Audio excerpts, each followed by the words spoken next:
What up, gents? Welcome to the Sensational Gent. I am your host, Sean C.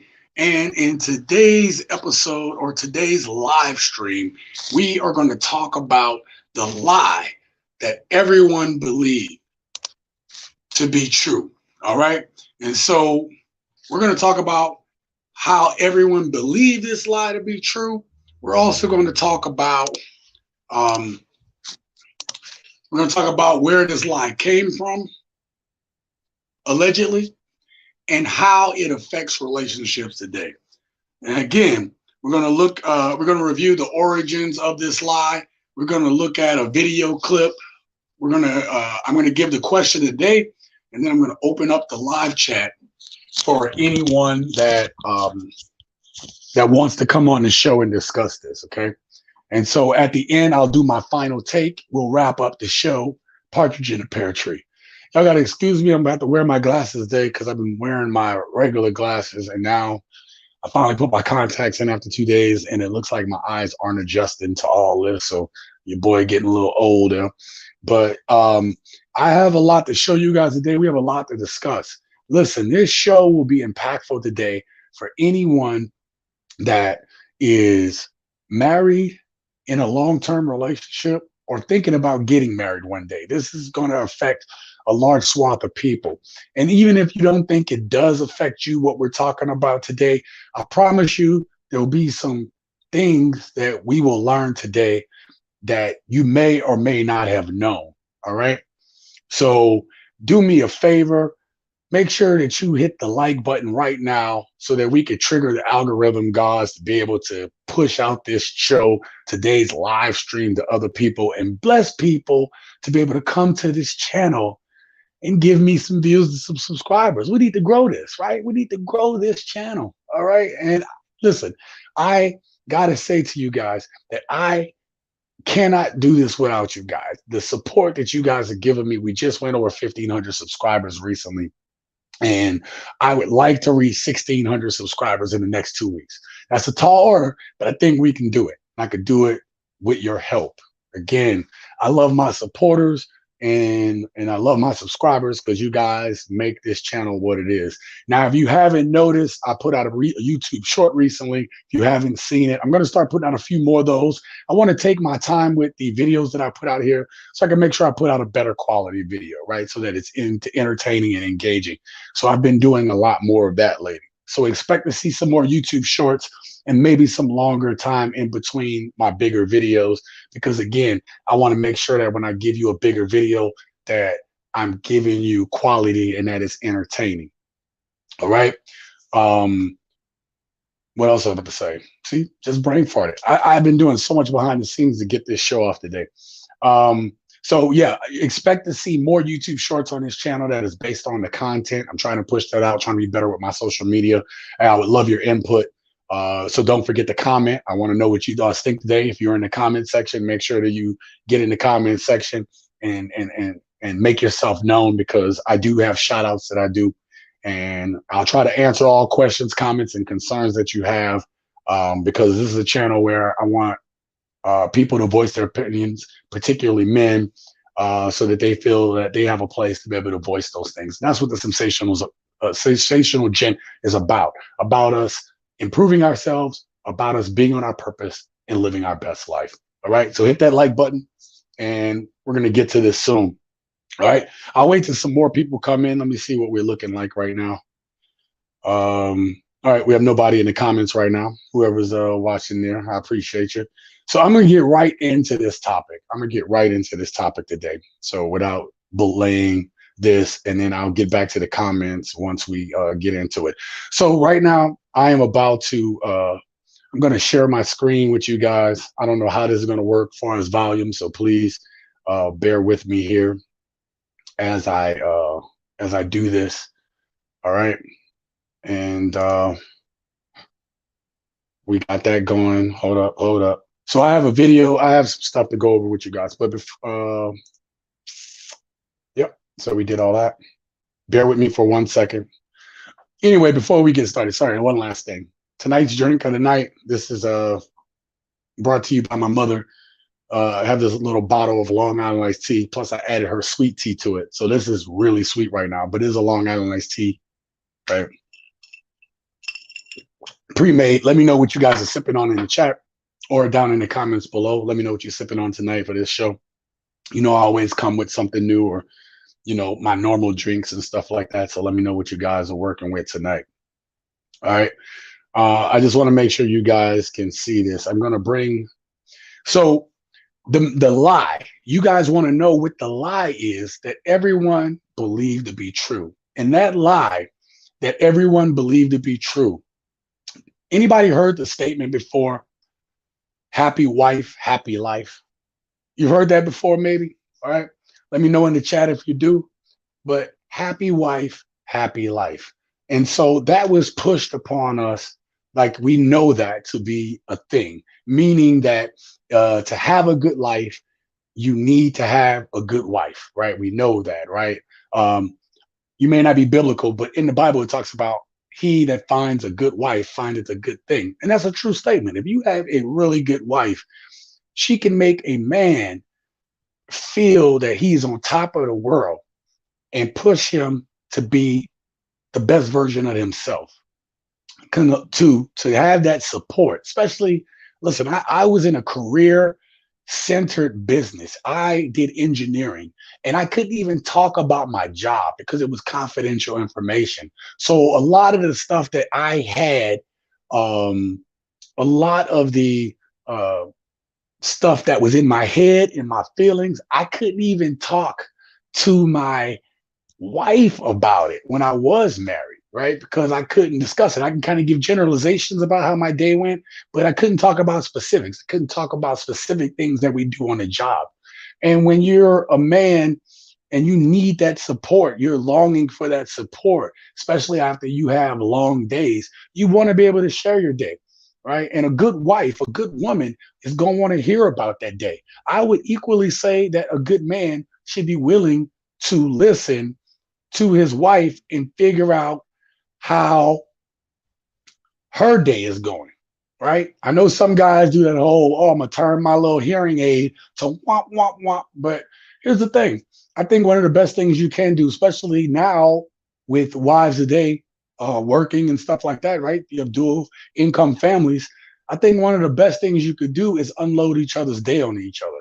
And both people have to be cognizant of giving the other person time to be able to vent. Some people feel like, hey, you know, yeah, forget about your day. It's all about my day. You can't be that way, right? I'm acknowledging there are certain things that both men and women need to do for successful relationships. But the lie that has been pushed on us and perpetuated has been happy wife, happy life. And today I'm going to break down why happy wife, happy life is not true. Is not true. At least it's not true in today's society. And we're going to discuss that. Before I get too deep into this topic, I'm going to go ahead and acknowledge and do my shout outs, right? On this channel, I shout out anyone who comes through the live chat, long as it's a positive comment or you say what's up. I'm grateful for all of you guys being here. If you leave a positive comment, again, I'm going to shout you out on this channel. Again, I cannot do this without you guys. My success comes from everyone who shows support to this channel, who watches this channel. And I want to recognize you, which is why I do the shout outs every week. Make sure you guys hit that like button if you just came in, because again, that triggers and helps the algorithm. First person I want to recognize is Ham Flights, Kickbox. What up, John? What's going on with you, baby? He said, what up, bro? Nashville. You up in Nashville? So shout out to Nashville right now then. I haven't been to Nashville, but I have been through Tennessee. I've been through the mountains of Tennessee and stuff like that. I did the Tennessee, Georgia line over Gatlinburg, all that stuff, right? I did a whole bunch of stuff like that. So beautiful area, Lookout Mountain and all that stuff like that. Just gorgeous area. Thank you for being here. You got my boy Luce, as always, contributes to the show. Thank you, brother, for being here. I appreciate you being here tonight. I hope you appreciate tonight's topic. It actually was going in one direction, bro, and then it just morphed into something else. But I hope what I bring you tonight, I actually compiled a video instead of having all these little clips and trying to get to them. I have a long video that I compiled that's going to help me make my central point tonight. And I can't wait to hear what you think about it. Right. And then we got so Ham's like Hitbox. Make sure you check out his channel as well. Subscribe to his channel, support the brother. And tonight is Coke Zero. Well, again,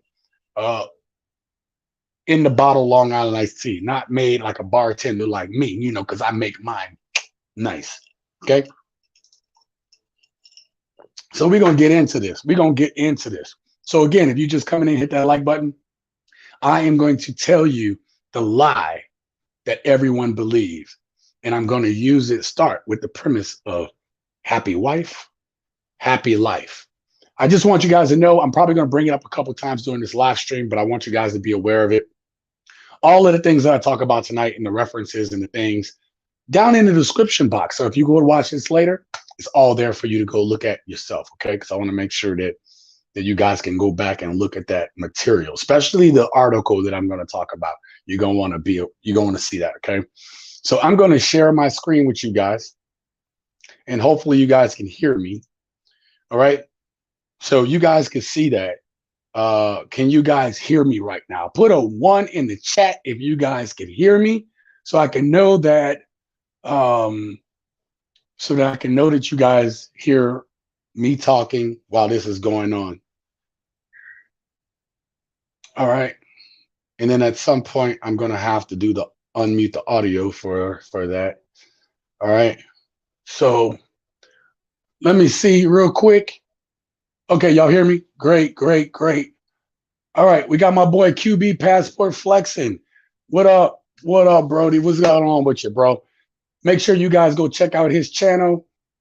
This brother's been very supportive. We talk all the time. It's all about supporting each other. He's doing good things. Him and I converse all the time about different topics, and I am so glad that him and I have met, and he's in the stable. He says at the gym, get them likes up. That's what I'm talking about, bro. And then we got Lucy says, I'm on that freezer cold vodka straight. Oh man, you know what I mean? Yeah, I appreciate people that like the vodka. You know what I'm saying? And then a whole bunch of you guys put ones in there. Let me give a shout out to Jason Stimley for being here. Thank you, brother, for being here tonight. So I have this video. Now, obviously you can see happy wife, happy life, right? And the meaning of it. I'm going to hit this video because it plays along. I'm telling you, I have a whole setup here. Okay, I got 2 screens going too, so I'm having a hard time struggling here getting all this going. Okay, all right, that's what it is. So I'm gonna let this play. To have a good life, you need to have a good wife. And again, I talked about it earlier. The Bible talks about, and again, I'm not trying to be religious or anything. I'm just saying it's as a term of reference, a book that is very old, whether how you believe it or not, that he that finds a wife is a good thing. And I think a lot of us men that kind of wouldn't mind finding a good woman if we knew she was a good woman. I think that we can relate to that. If you find a good woman that's going to be down for you, you got to appreciate that. Especially as you get older, you realize that it's getting harder and harder to be able to find that. Now, the thought behind this happy wife, happy life is when the wife in a family is happy, she can help her husband in their home to be satisfied. If a wife is happy in her marriage, the husband is also happy and subsequently has a delighted life. Now, I'm going to come back to my screen, right? Again, the whole premise, you guys know this, but I want to lay the narrative down so you guys understand where I'm coming from tonight, okay? That it was thought that if the wife isn't happy in that household, then everybody in the household is miserable. And even if you don't believe in the Bible, in the scripture, it says it is better to be up on the roof at the corner of the house than to have a quarreling, contentious woman under your roof. What?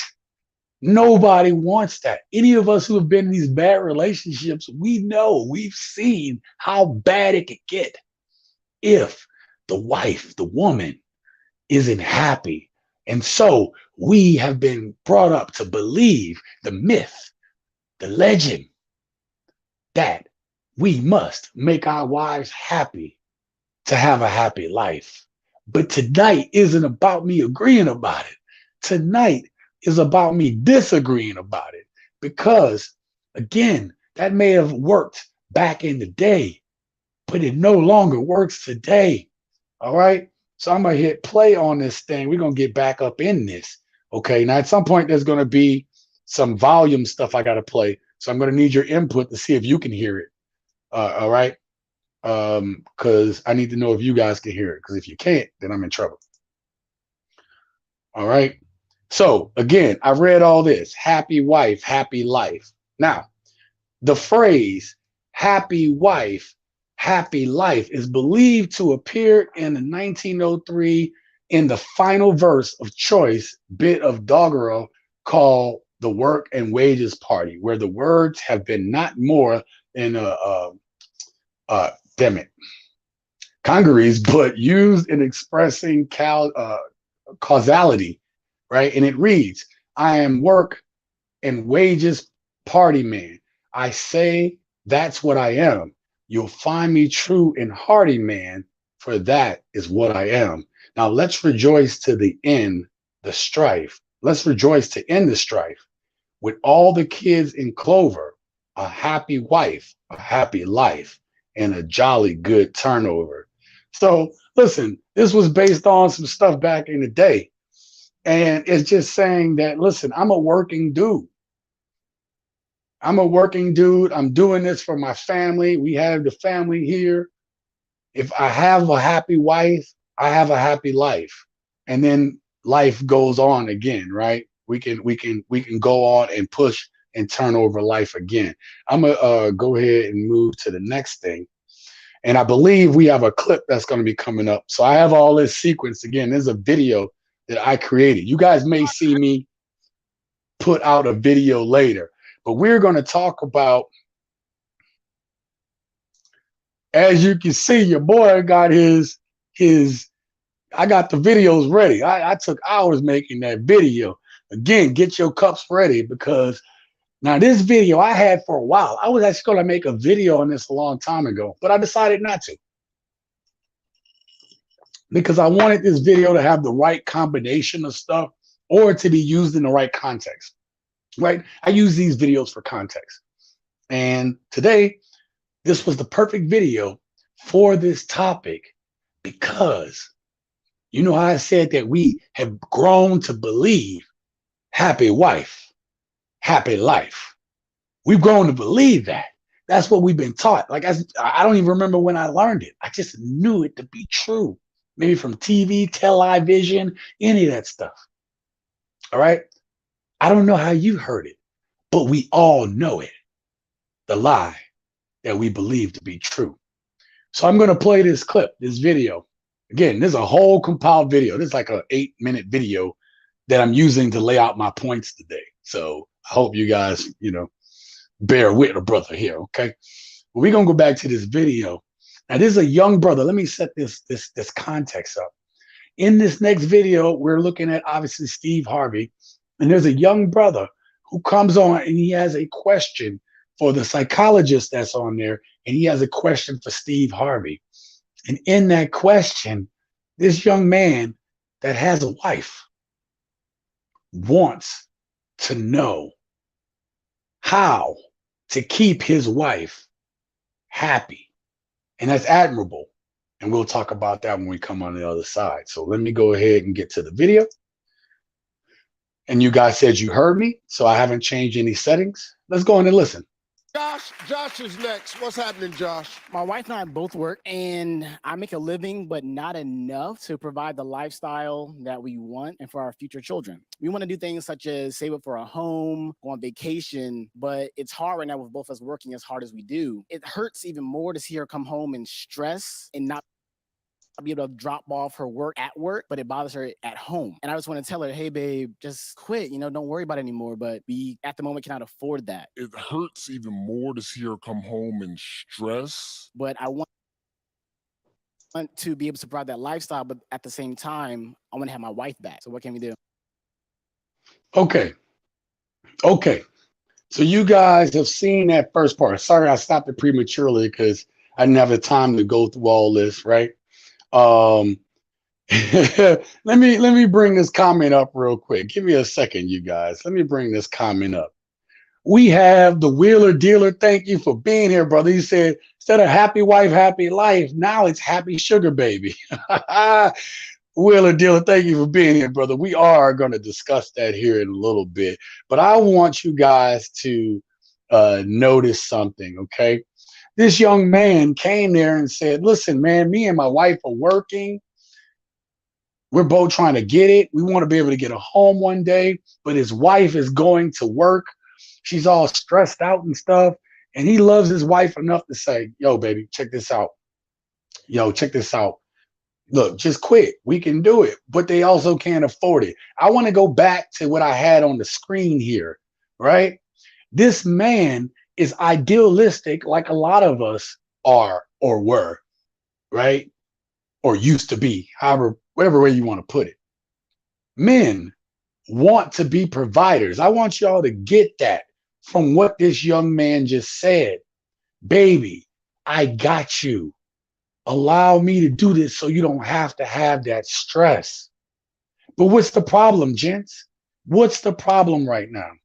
The problem is that now you have these single women doing it by themselves, working like men have been working forever. And you also have these dual income couples because of the way inflation is and stuff like that. It's hard to do it alone. And really, there's a lot of single people. There's that swath of single people. It's like, I don't need no man. I don't need this, that, and the third. And a lot of those women, like this man's wife, is starting to feel the stress and the pressure that men have felt for a very long time.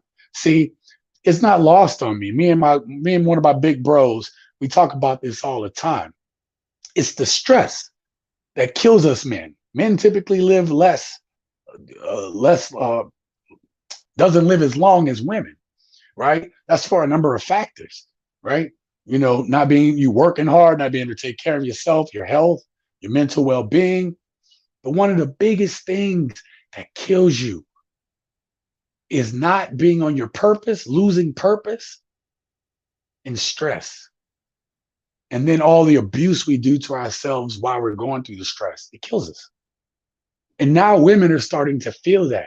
But the overall thing I want you to get from this first segment is that this man loves his wife and he's trying to provide for her. He wants to do for her. A man that loves his wife, I know he loves his wife because when a man says, baby, I got you, I want to be able to take care of you. Now, that's something that as a man, we want to feel that. We want to be able to be that provider. We need that. Just like women feel like they need to have kids or be nurturing to something, someone, we need to be the men in our household. Well, most of us men, what the nature of a man is to be able to take care of his household. Let me know what y'all think about that first part in the chat there. We'll get to your comments. I want to continue to play this video. Let's get back to it. Okay. More to see her come home and stress. But I want to be able to provide that lifestyle, but at the same time, I want to have my wife back. So what can we do? That's right. Get your together.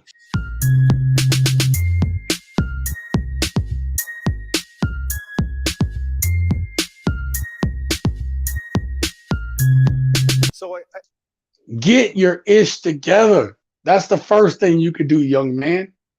Okay. Now there's going to be some advice that comes from this doctor and from Steve Harvey that I want you guys to hear. I didn't keep all of it. I kept a little bit portion of it.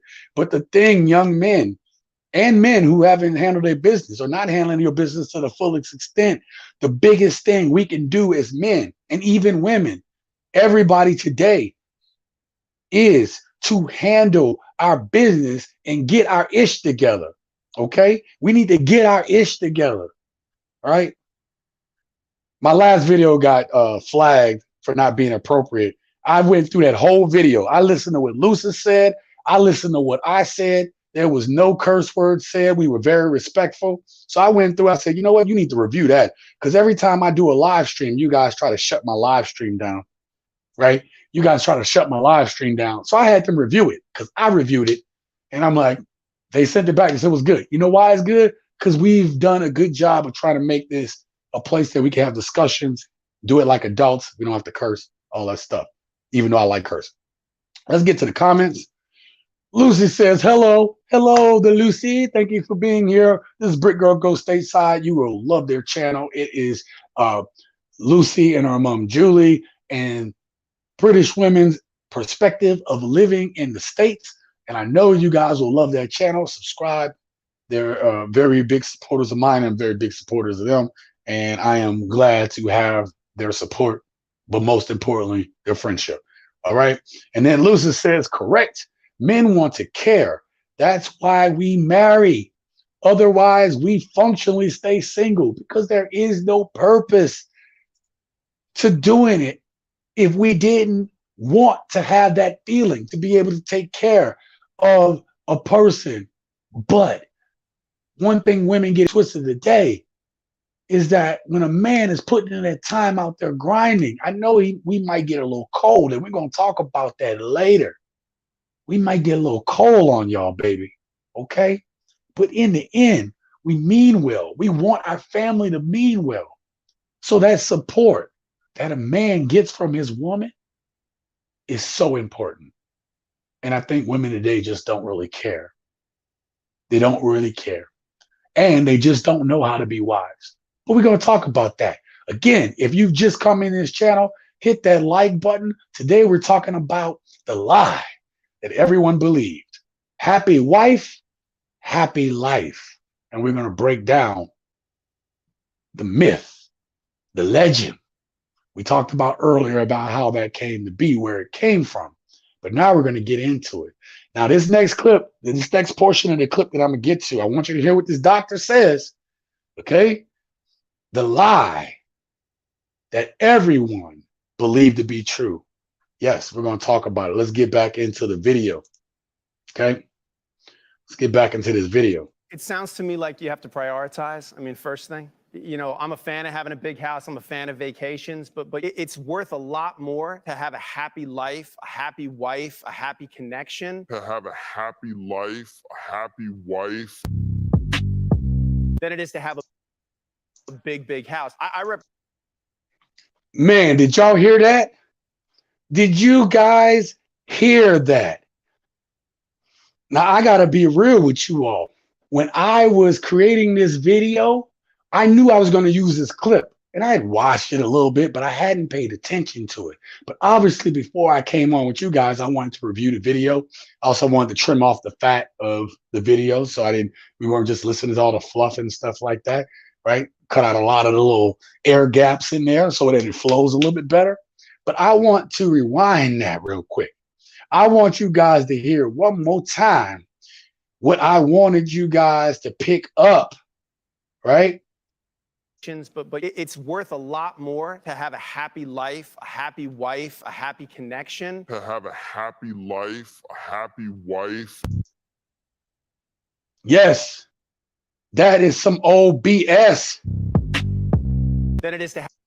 You see now how that word is in the lexicon, right? That phrase is in our lexicon. It's in our words. We have ingrained it. That dude said, rolled off that dude's tongue like nothing.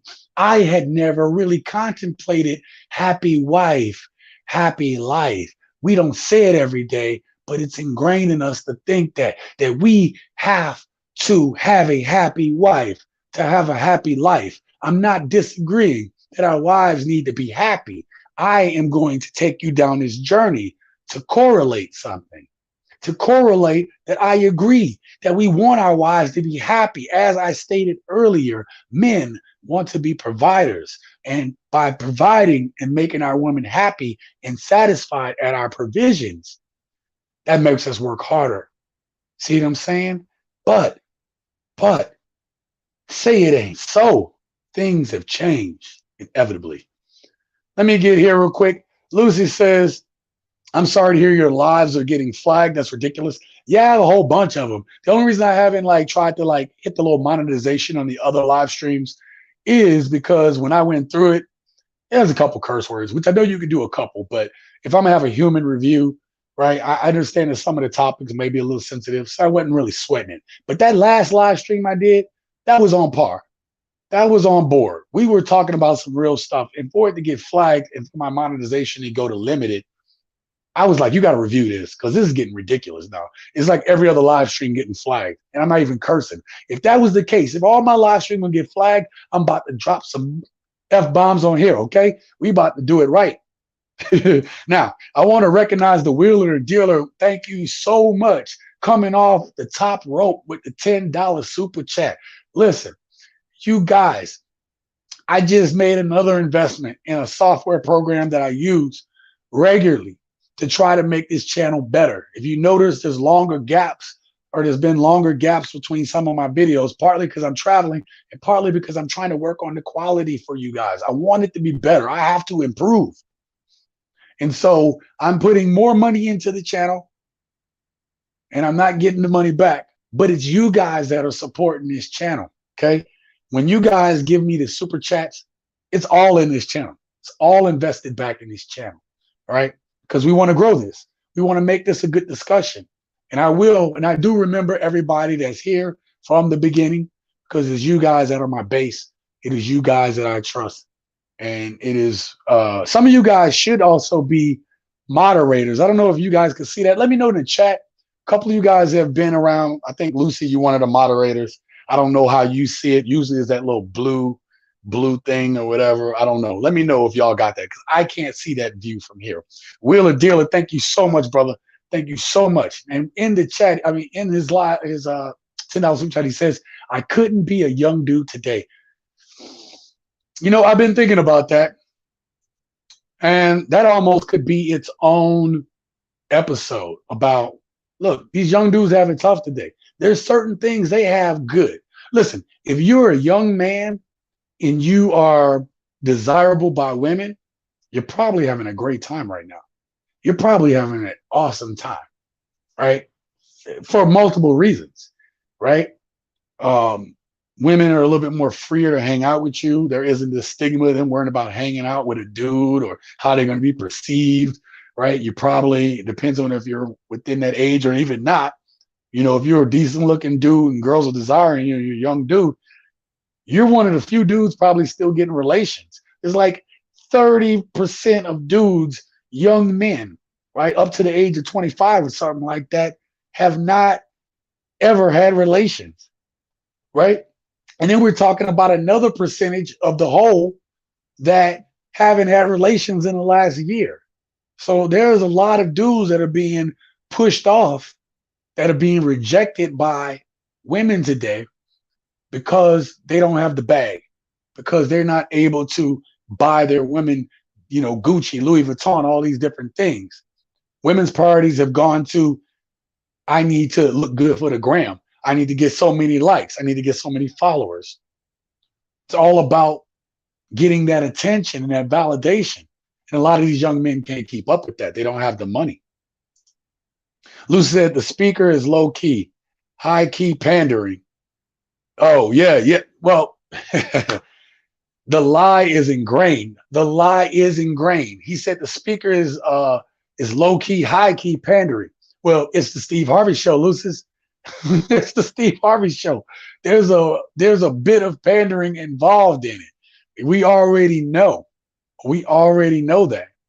And then Lucy says, yes, we have a little spanner. Okay.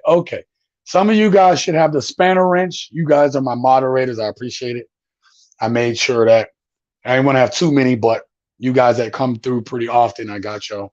Okay. For you all that's new into the chat, this is the this is like a serving bottle worth of Long Island iced tea. Those are pretty nasty to me. So I actually added sweet tea because I'm back south. My mom made some, and I added sweet tea to it. Not bad. Not bad. All right. So, yeah, Luce is actually correct. There is some pandering involved. In that pandering, you're going to hear a little bit more of it, some of the pandering. But I'm not even worried about the pandering tonight, even though to me is, that's a whole nother, all this pandering, that's a whole nother topic. We have so much to discuss. I have so much to show you guys tonight. I don't care if this is a short show or a long show, I don't care. But I want to make sure you guys get all this information. I just want you to hear and see this video I put together to kind of get the information out. There's so much about the lie that everyone believed to be the truth. Happy wife, happy life. Okay? We're going to get back to the video, bro. All right, let's finish hearing what he says. Have a big house. I represent a lot of people in my office with big houses who are miserable. And if you want to think about that it's expensive to have a big house, you know what's expensive? Getting divorced expensive. Getting divorced expensive.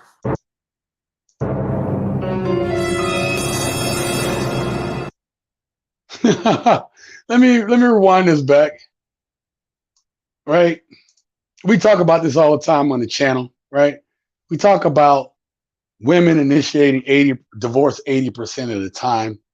And listen, there's different reasons.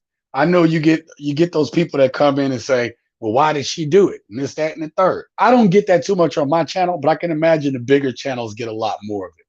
But I want us to keep this point in mind, that women initiate divorce approximately 80% of the time, 70, 80% of the time. It's really important. And I think we've had multiple discussions that we realize why it's important. But going through the night, I want you to keep this in the back of your head about divorce being initiated when I drop some truths on y'all tonight. Okay, I'm going to drop some stuff on you guys tonight that I hope that you guys will find interesting. Something else I want you guys to know. If you guys are interested in some of the stuff that I had out here tonight, I do have a link down below to the articles and stuff that I use, so you can leave this.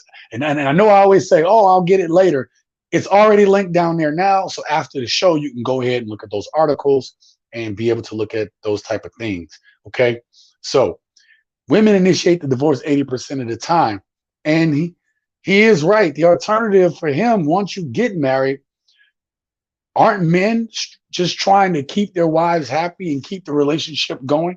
I know women in certain marriages feel like they're doing the same thing. I think both people, if they meant well when they first got married, believe that they are trying to keep the marriage going, keep the marriage afloat, keep things fresh, keep things going, make sure we're moving toward certain things, goals, and milestones. The one thing I don't like about this young man's thought process, he's good. 20, we'll find his age in a little bit. He's in his 20s, I'll say that. Okay.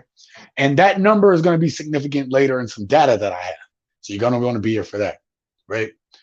But this young man is thinking he's doing the right thing. Hey, listen, I want to get a house for my wife. I want to make sure we have this and stuff like that. I want to make sure that we have and that she's happy. The one thing that irks me now, especially nowadays, but when you listen to this young man talk about wanting to get a house, we want to do certain things. Every couple says that. Hey, we want to get a nice house. We want to do these things, a car, blah, blah, blah.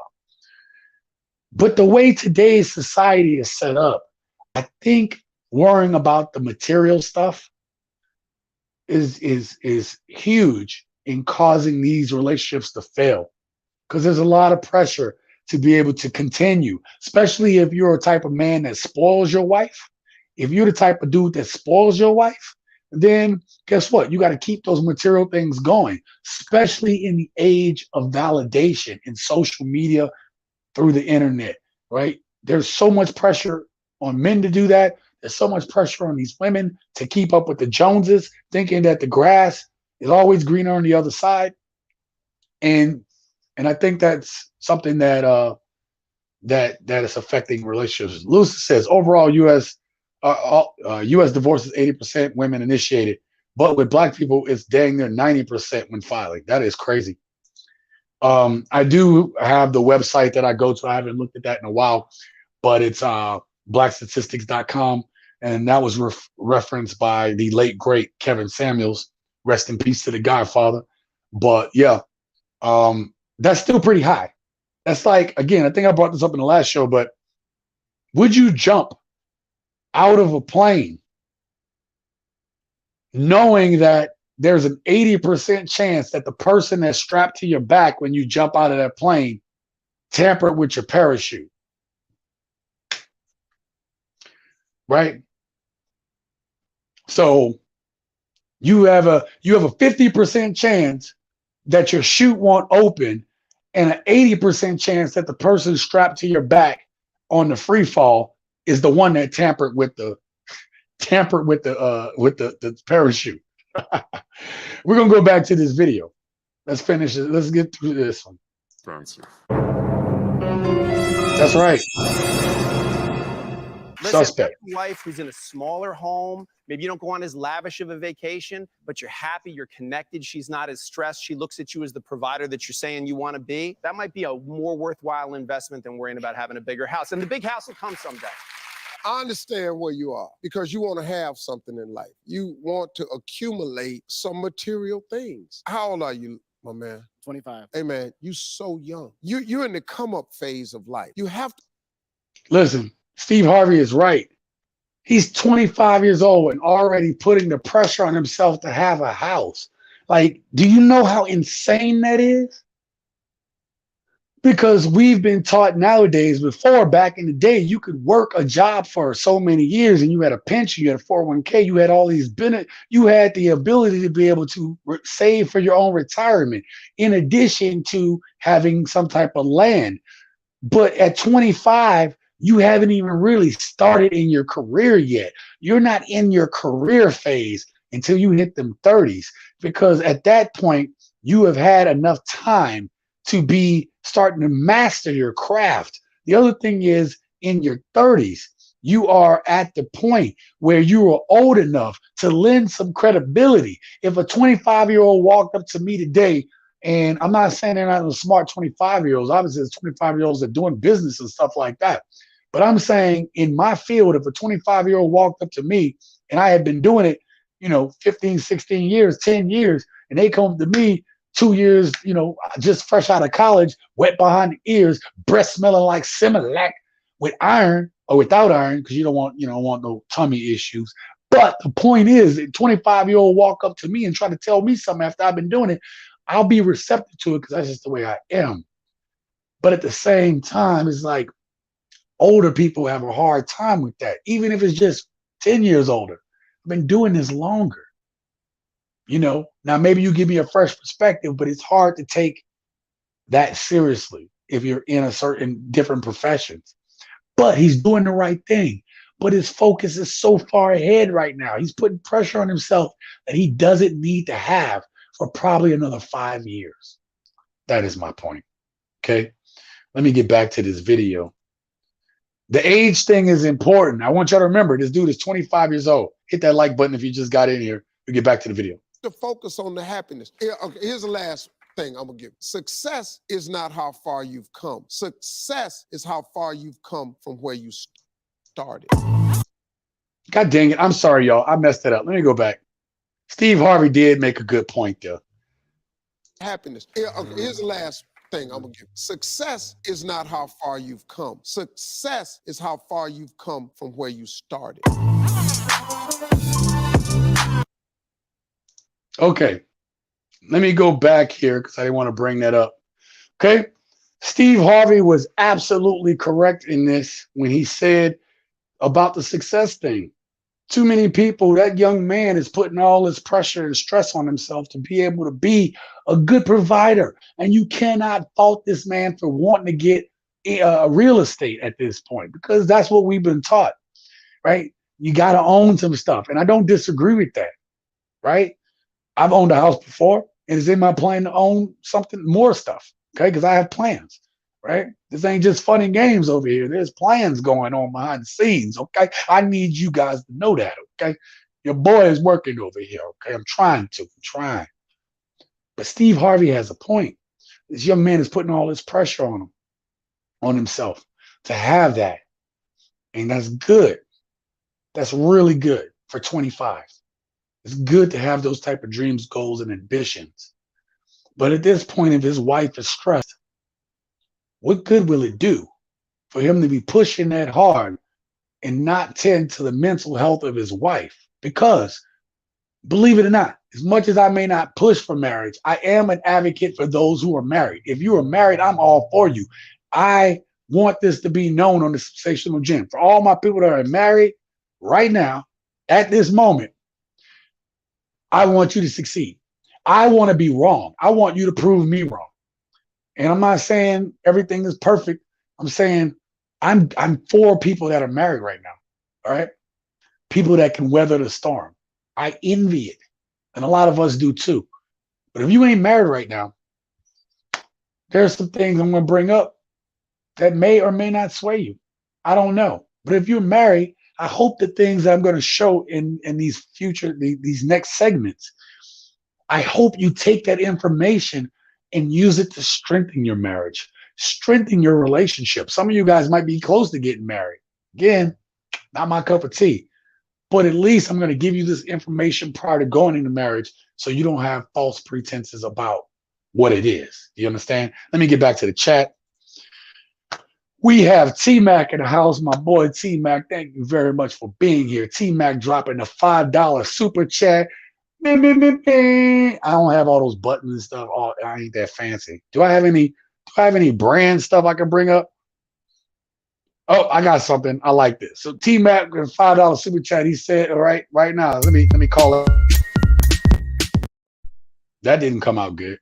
Let's try that again. Oh no, I can't. No, don't worry about it. Let's not try that again. I just got to get back to where I was at. Okay. So we got T-Mac with $5 super chat. He says, my 2 kids are my only tie to this matrix plantation. I would be gone for real. You know, honestly, T-Mac, man, thank you for the $5 super chat. And also the Wheel of Deal, thank you for the $10 super chat. Thank you, guys. Let me tell you, my kids are still the strings that keep pulling me back. I'm not saying I'm coming back to do this full time. I'm saying that the absence of having kids or the absence of them being fully functioning adults is the thing that still has me ties here in terms of not getting done and not being able to do certain things that I'm trying to accomplish.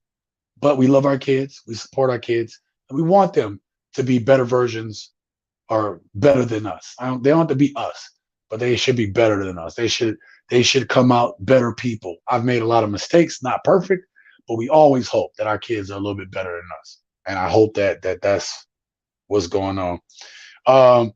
T-Mac says, I'm down to get married, but I'm not marrying a woman from the Matrix. Plantation. Okay. You know what? T-Mac, surprisingly enough, and for you ladies that are watching, right? For you all that may not understand this,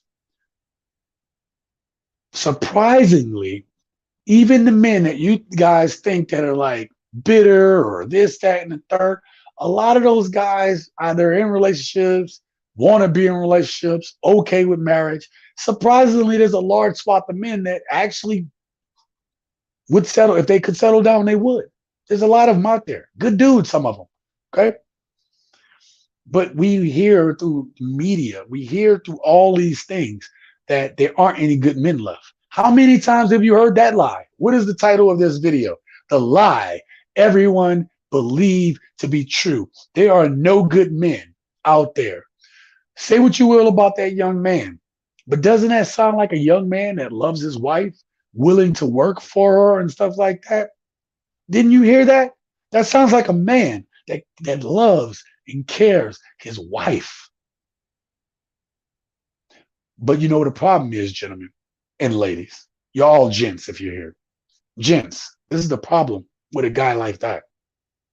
How many times would a guy like that get passed over by these women today? How many times does a guy like the one that's in here get overlooked because maybe he's too short, or maybe he look a certain way, or maybe he not 6 feet tall, or maybe he don't have abs, or whatever excuse?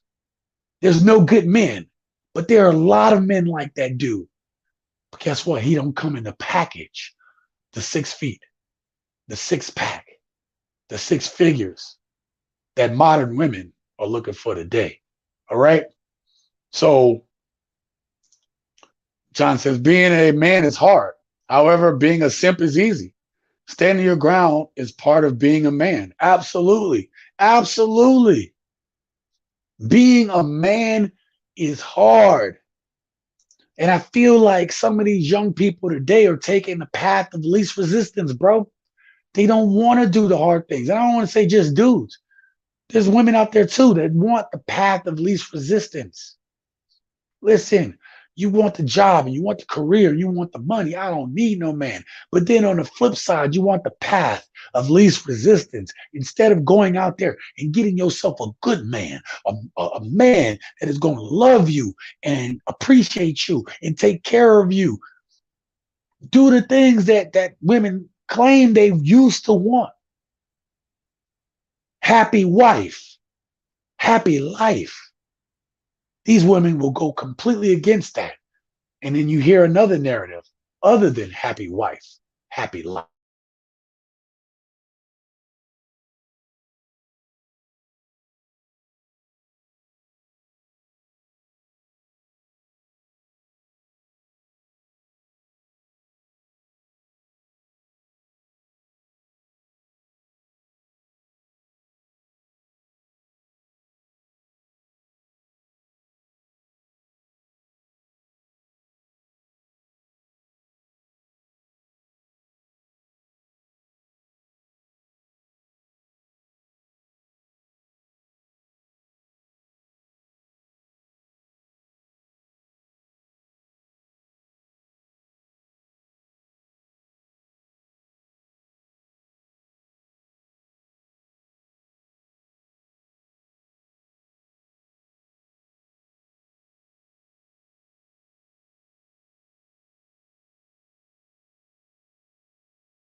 Wow, what just happened? Sorry about that, you guys. Dang, it just kicked me right out of here. That is craziness. Let me get a 1 in the chat if you guys still see me, if the broadcast still going on. Oh my God, that was insane. Yeah, it froze, man. That was crazy, man. I don't know what's going on. Sorry about that, y'all. We was making some progress, huh? Of course, listen, they trying to shut me down. They trying to shut me down. Because they don't want this information to be here, bro. They don't want it to come out. Let me get to what T-Mac says. My boys are super young though, 4 and 7. Yeah, you got some time, but but as long as you're still breathing, you know, as long as you're still going, you still got time, bro. You'll be able to get there. You know what I mean? And teach your boys, to discern this stuff. Teach your boys to open their horizons. I tell you, the reason why I started traveling was because my mom actually scraped together some money and sent me on class trips. That's how I got to see Tennessee for the first time on that class trip. And I went to Florida on another one. And it was those class trips that made me have that itch to just kind of see the country. I did a lot of stuff in the country first. Okay, T-Mac. Okay, I see that. Stream froze 1. Lucy says, hi, I thought my Wi-Fi was out. You're back now. Yeah, I don't know what happened. You know what I mean? Listen, I can tell you this, though, you all. The Wi-Fi here, way better. Way better than in Mexico, right? That shouldn't be shocking. But, man, look, I got frustrated one night with trying to edit and use the Wi-Fi. I just shut my laptop and I just went out that night. And actually, the night I got frustrated and went out was the stuff that night that I got those interviews on the street in Playa del Carmen. So that frustration worked out really well because I think that video was a good video. Let me know if y'all thought so, right? And Lucis said I got to make it longer, so that's my bad on that one. I think it was Lucis here. Or King said that. T-Mac says, I can still set up roots abroad, though. Okay, you're still good. Jason said he can still hear me. Everybody's good. I'm sorry about that, you guys. We were making progress. I told y'all they're trying to shut me down, man. They don't want me to be heard. I'm telling you. Wait till I break. We're not even done. We're not even scratching the surface. I still got a few more things to show you guys. Again, it ain't about time tonight, but I think I can actually get done a little early tonight. I think so. I'm not going to push for that, but I think we can make some progress here tonight. Man, Long Island Iced Tea's starting to hit now. It's sweet though.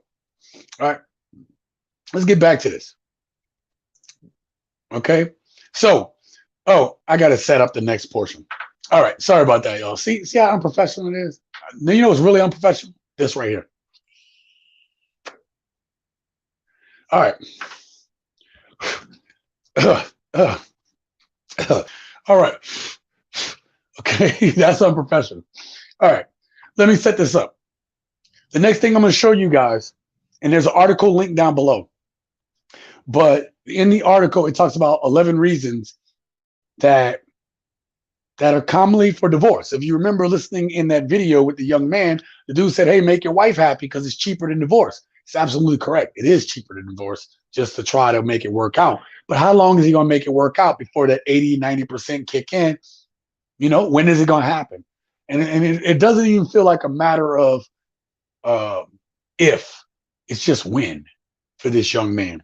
But we're going to look at, in this next segment, we're going to look at the top 5 reasons for divorce. Now, the fifth reason, I think you guys saw a little bit of it, is finances.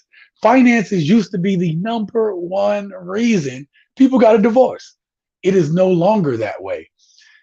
And I want you guys, we're going to go through each of these. And I think there's a reason. I think the dynamic that we see today with modern dating and relationships is the reason that finances is just one of the cherries on top. Okay? Finances used to be number one, but it's not anymore. That goes to show how society has changed, and we're going to get through it when we go here. Okay? So let me get back to my screen.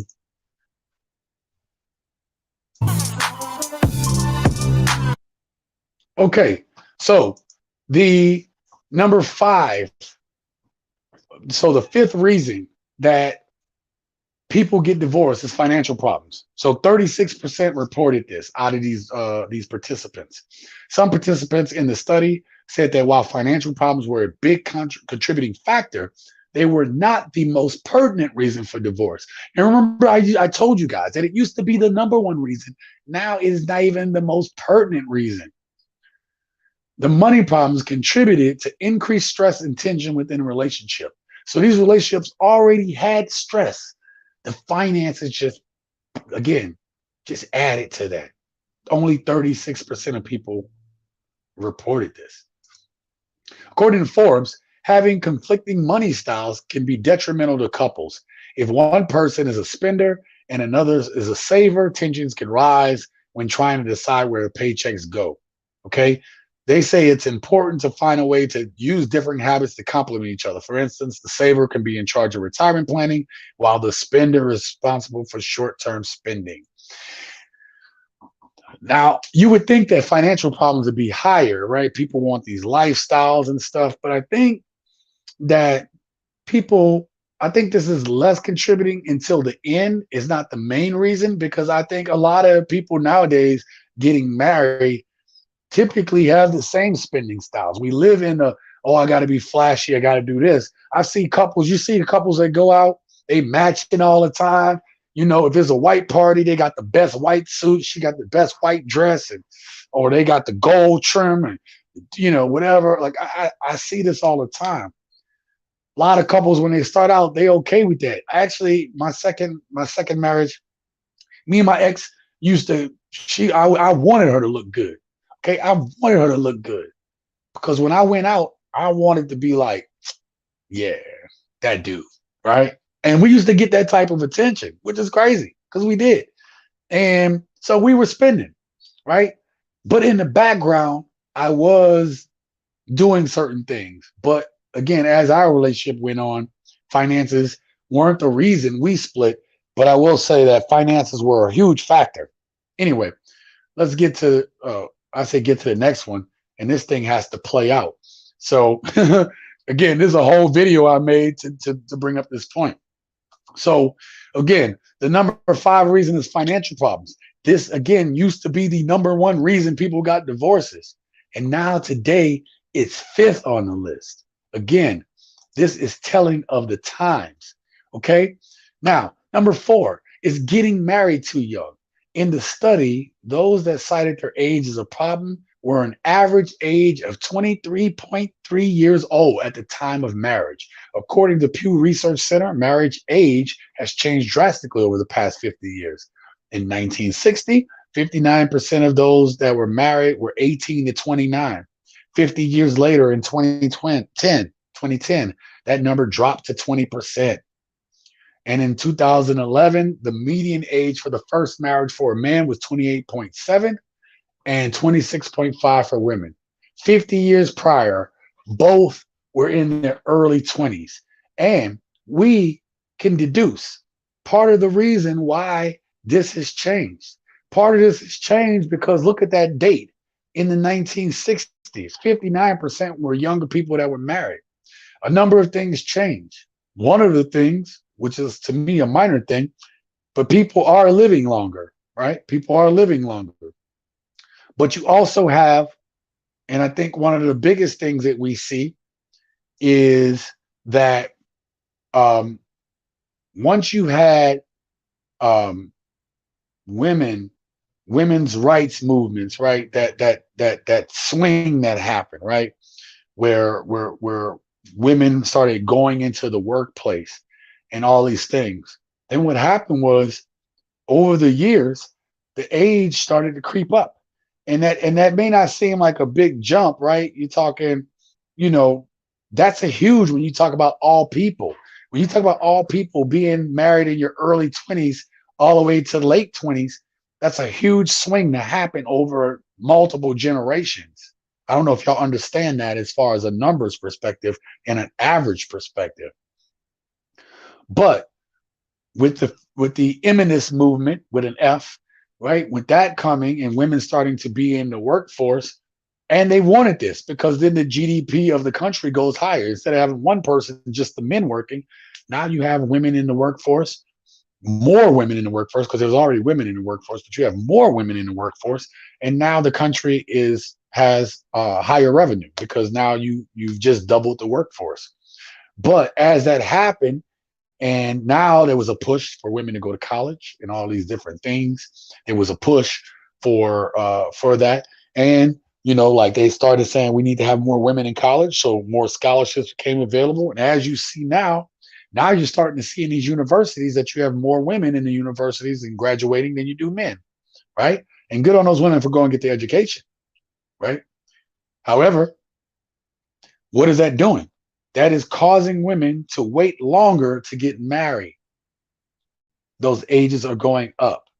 So now, and you don't have people having the same values. Our value system has changed.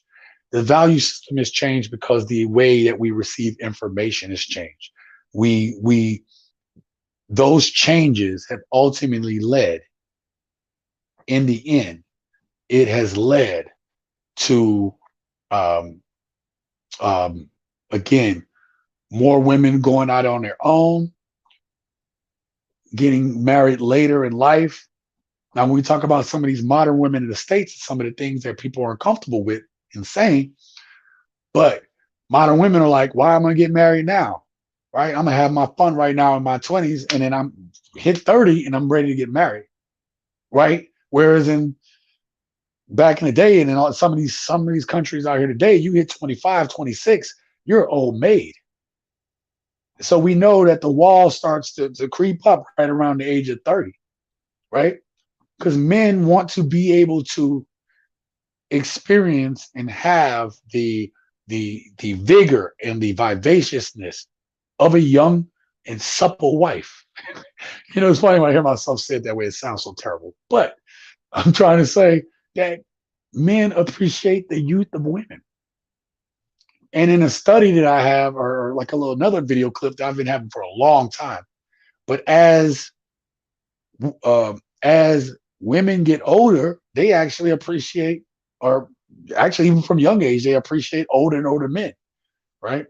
Right? When you was in high school and the girl didn't want to talk to you because she had a college boyfriend already, and then you get to college and her dude already got a career, and then by the time you know, you're in your 25, she trying to talk to older dudes, or older dudes are talking to her.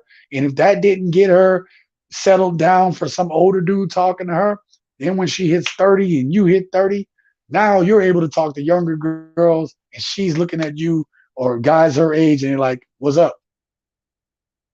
I'm ready to get married. And guys are like, no, you dissed me all through my 20s, all through my young phase.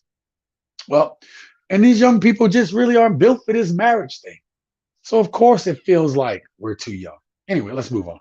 I beat that dead horse.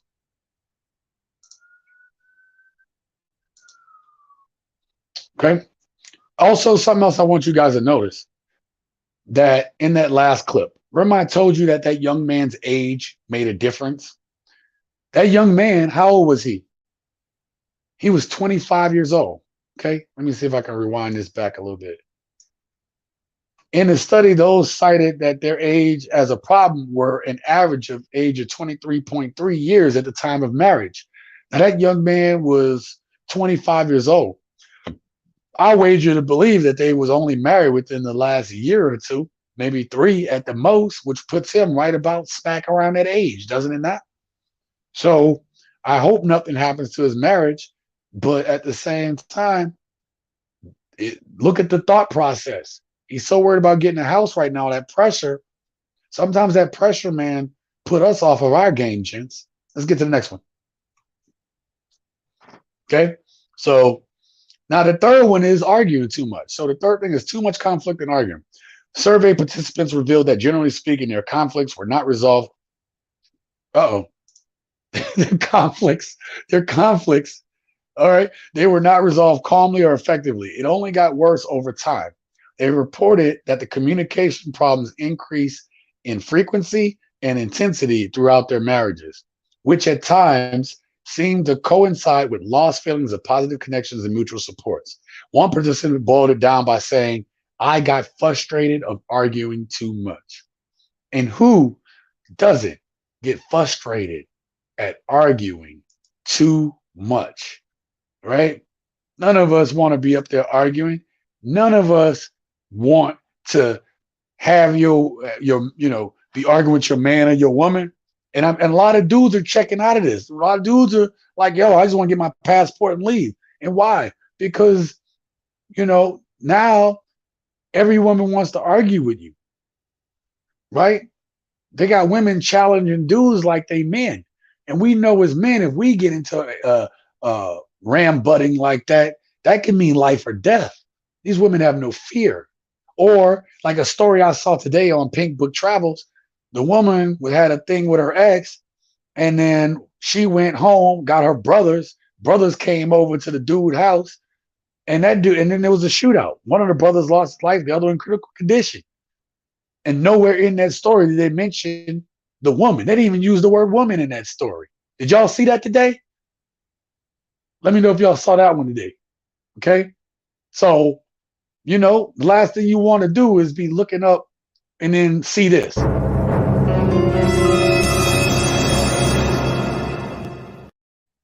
Nobody wants that. Nobody wants to see that from their woman, especially not looking like Rasputia. Okay? Looking like Rasputia over there. T-Mac says, I'm one. Passport is the best investment at this point, gents. Listen, I'm going to tell you that I think a lot of people need to get out there and see it. I think some of the women do too. I'm going to let you do a video one of these times. I think there's enough. It's going to take me a while to make the video, but I'm going to show you guys what it looks like for these women when they're out there. Okay. A lot of women traveling, a lot of women travelers, but for some of these women, they just getting, nobody's looking at them. Nobody's just getting passed over. Again, I want to make that video for you guys, even if this is a 2-minute video, me discussing what I saw. If you just got to see some of those clips. Okay. Wheeler Dealer says, Zoom tried. That's what I'm talking about, the Wheeler Dealer, man. You ain't even lying about that, right? Lucy says, yes, I did. Baby mama got her brother shot up. Oh, you saw that video for Pink Book Travels, right? Or Pink Book Lessons. Baby mama got her brother shot up. That family lost one son and the other may die too because of an out of control sister. Yeah. Hashtag sad. Yeah, absolutely. And that's what I said. Conflict for men, that can mean our life. Ladies don't understand that. Listen, there is a saying, a saying, yeah. And the saying goes, hard times make strong men. Strong men make easy times. And easy times make weak men. The times right now that we live in is so easy right now as comparison to the way it used to be back in the day. The conveniences to be able to look up stuff. Like if I had to go get a job, you have to go get on the bus, take a cab, bus, car, whatever. I didn't have a car, so I used to take the bus, especially when I was a teenager. But I had to go out, dress nice, and you had to go in person to job interviews. You had to go to each and every spot you were trying to go to. So you needed money or you needed to have gas or whatever to be able to go to all these different places to go put in applications for a job. Nowadays, the initial process, you don't even have to leave your house. You don't even have to go to the place. You just put it in online and they get back with you. And then they might call you in. But for the most part, the process has changed. Things are a lot easier. Things are the same. People are just as conniving and evil and dirty as they've ever been. That's the misconception that, oh, things are better now. They're not. People are just as evil and just as dirty. Human nature has not changed just because society is more civilized. Yes, there are things that are that won't happen in this society that happens in normal society. It is tamed in certain ways. But people, human nature has not changed. You can still get your head knocked off. You can still get snatched up, right? There's a whole bunch of black women that are becoming missing because they're getting snatched up and nobody's going to look for them, right? We don't know what's happening with them. If you don't know about that, go look that up, right? There's people getting snatched up. We don't know if it's for organ harvesting and stuff like that. We don't know. But the point is, these things are happening. People are just as evil and dirty today. The problem is that it's covered up by this society, this easy time society. I mean, you don't even have to go to the store to get groceries right now. Literally could just, done, groceries show up to the house. You lazy team. You lazy team. Okay? So, oh my God. All right. We got the Sand Van here. Thank you guys for being here. It's okay being late to the party. I still have a lot more to show. Just so you know, as a recap for you guys and for the people that may just be watching later in replay. But today we're talking about the lie that everyone believed to be true. Now, we started off with the premise of happy wife, happy life. And for some of you guys that have been married, that may still be a true axiom that you guys might follow. But in today's world, in society, it's a little more deceptive. For these young people, happy wife, happy life has way broader implications. And we're digging through that right now. Getting married today and still trying to hang on to happy wife, happy life is a little bit harder. Now, I don't want to leave you guys to think that I'm just going to bring this up and I don't have any type of thoughts or solutions on it, but I'll talk about that when I do my summation at the end and through the process. So thank you guys for being here. Make sure you go check out the Sand Vans channel. I don't know. You guys are almost done with your Tanzania. God damn it. Did I say that right? Tasmania. I said Tanzania. Why do I keep saying that? God dang it, you guys. I am so sorry. And I swear, this is the only thing I drank today. Okay. And it's watered down now. Okay. So sorry about that.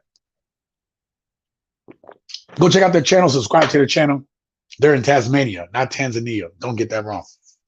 I don't know why I keep saying that. Jesus. Okay. So anyway, we're going to get back to this.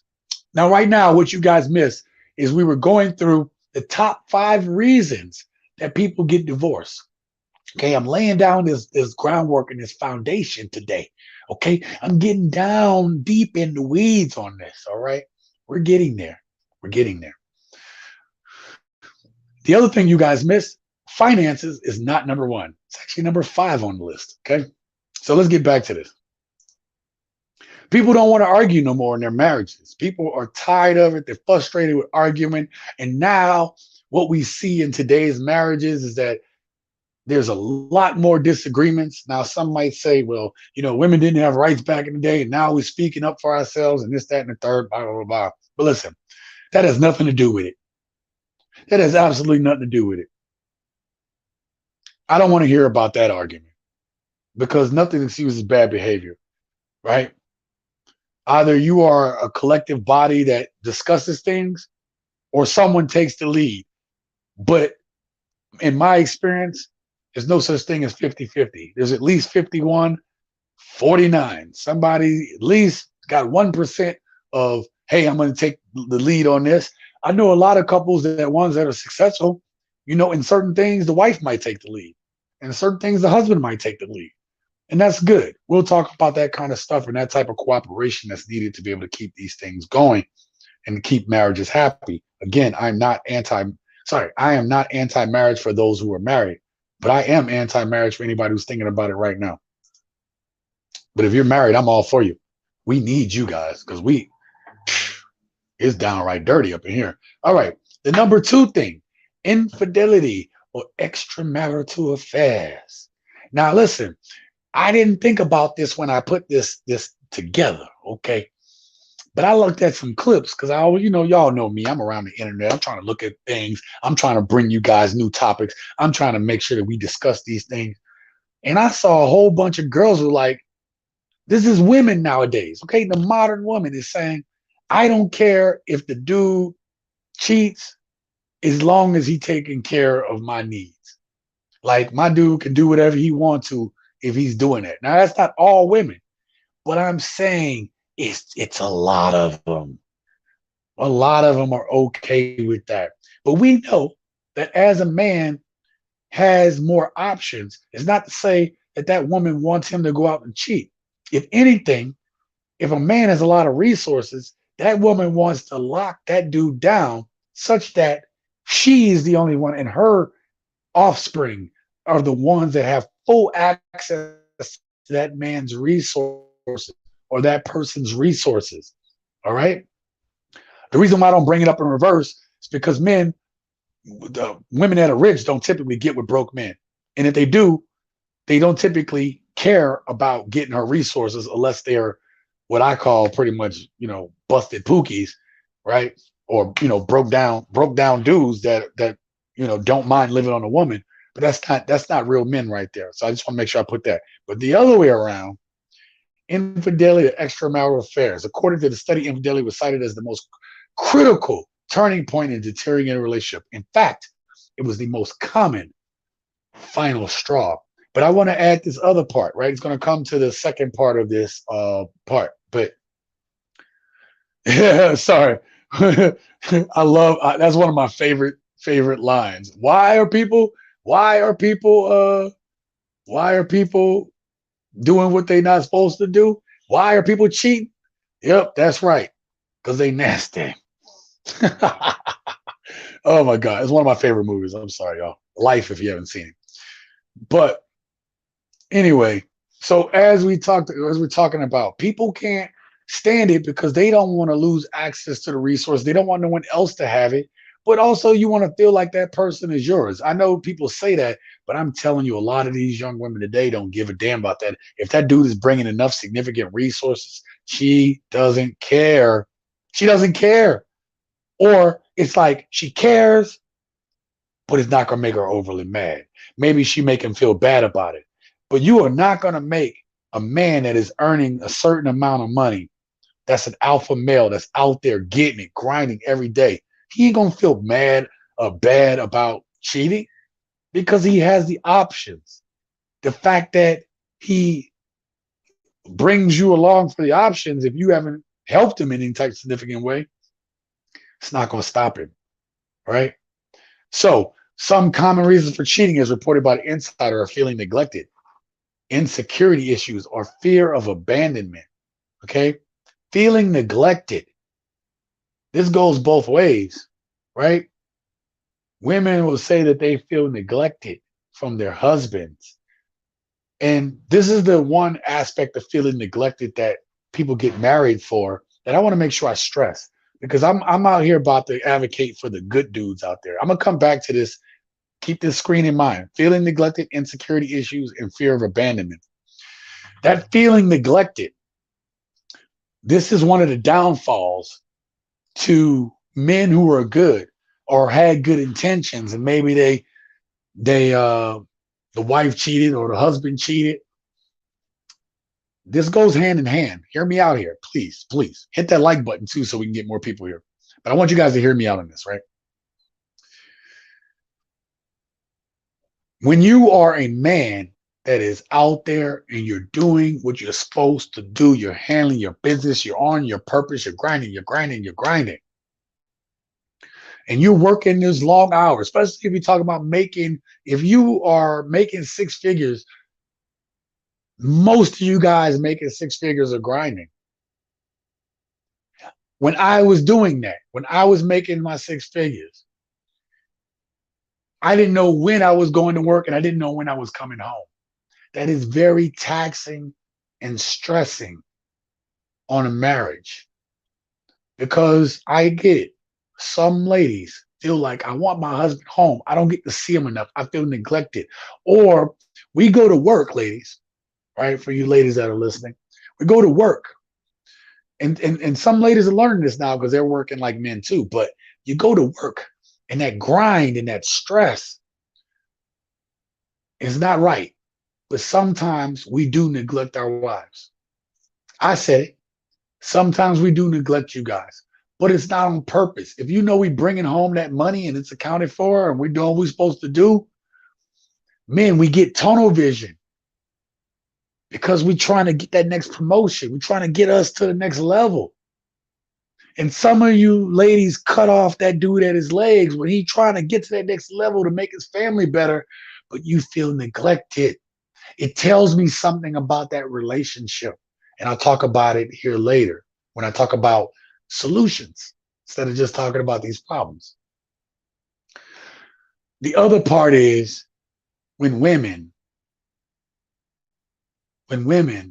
aren't attracted to their husbands the way they used to be.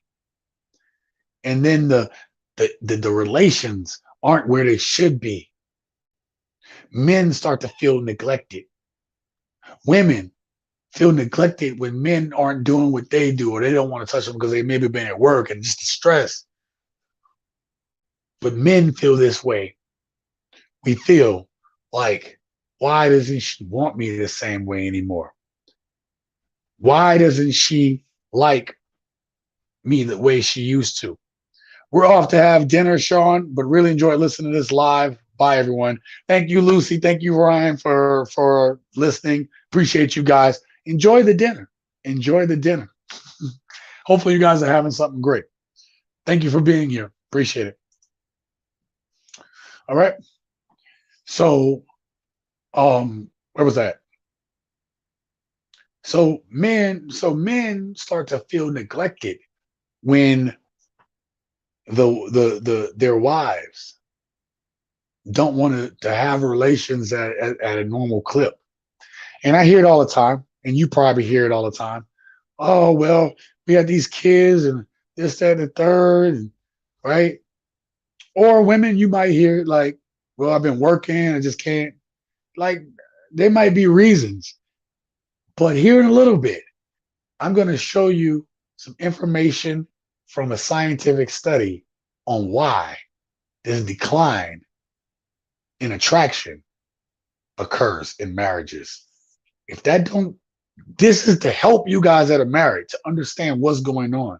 And if you aren't married, it might be a deterrence for you getting married, because this will inevitably happen. The statistics say that it will happen. This feeling of neglect. Now, the insecurity issues, that means that people get together, get married with these issues that are unresolved from their past and decide to combine lives with someone else and think that that other person is going to change those insecurities just by getting married. And it's a fallacy that this is true. This is not true. All right. And fear of abandonment. And some people get married for that reason, right? They feel like, I'm going to be left alone by you, so I need to get attention from somewhere. You know, you guys have heard all this. Let's get back to it. We got to get to that. We got to get back to these reasons.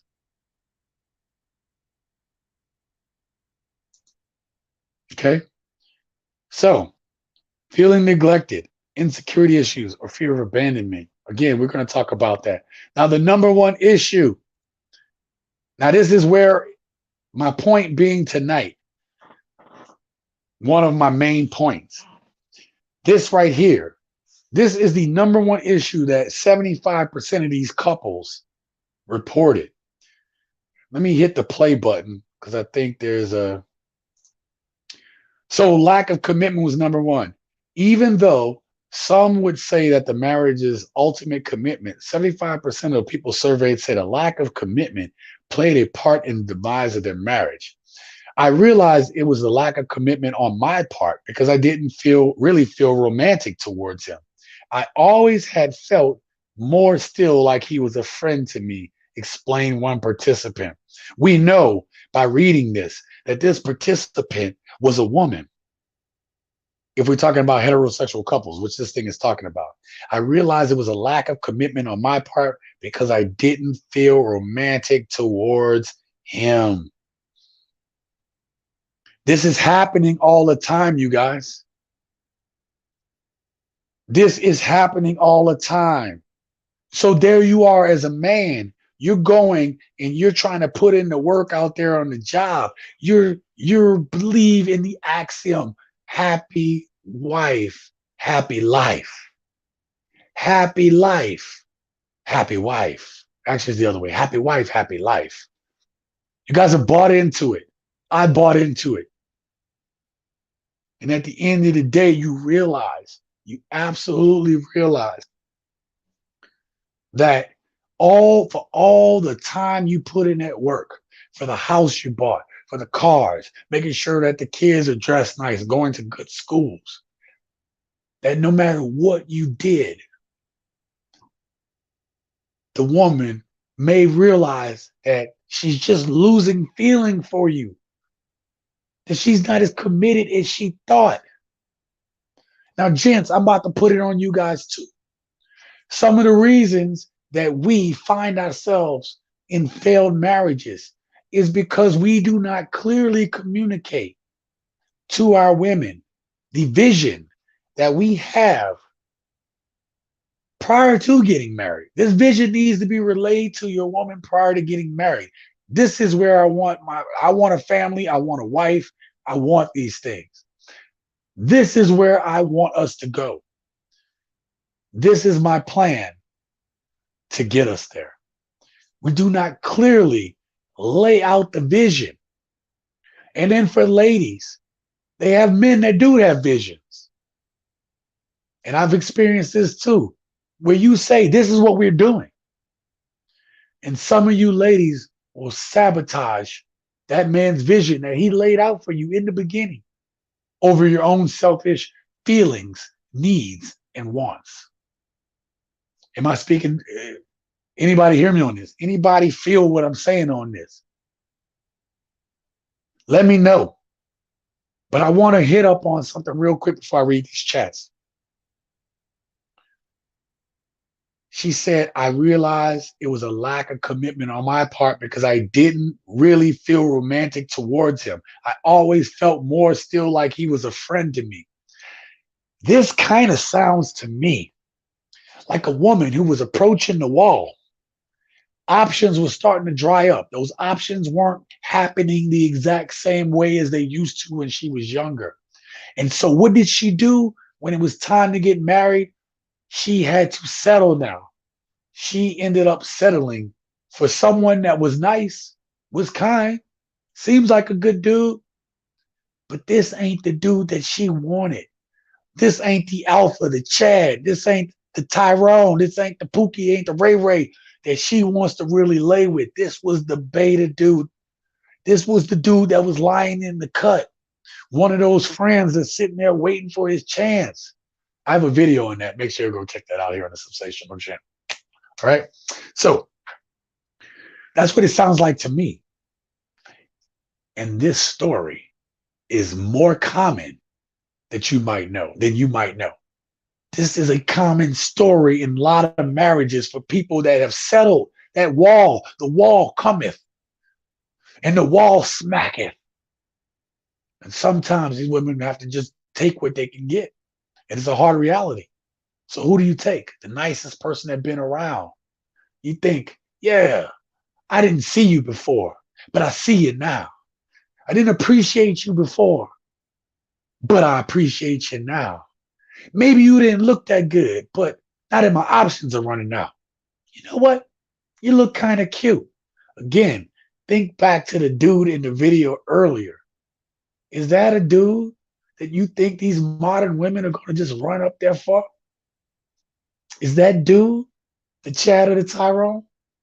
Is he? Seems like he's a pretty squared away guy.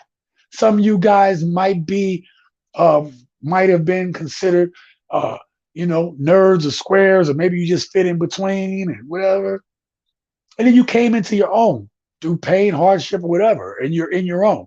Sometimes we grow out of what our awkwardness is, right? I know I did, right? I still love video games. Well, I don't play video games anymore, but I still love comic books and all that stuff, right? I know I'm a smart dude. I had to go through the pain of hard knocks to be this dude today, right? And even to this day, I don't give a damn what nobody thinks about me. It's a beautiful, powerful thing to have, gents. But the one thing that you don't want is to be that guy that some woman settles for. You're a second choice, third choice, fourth choice. When that wall comes, she going down that list. She knows the list. Where you fall on that hierarchy.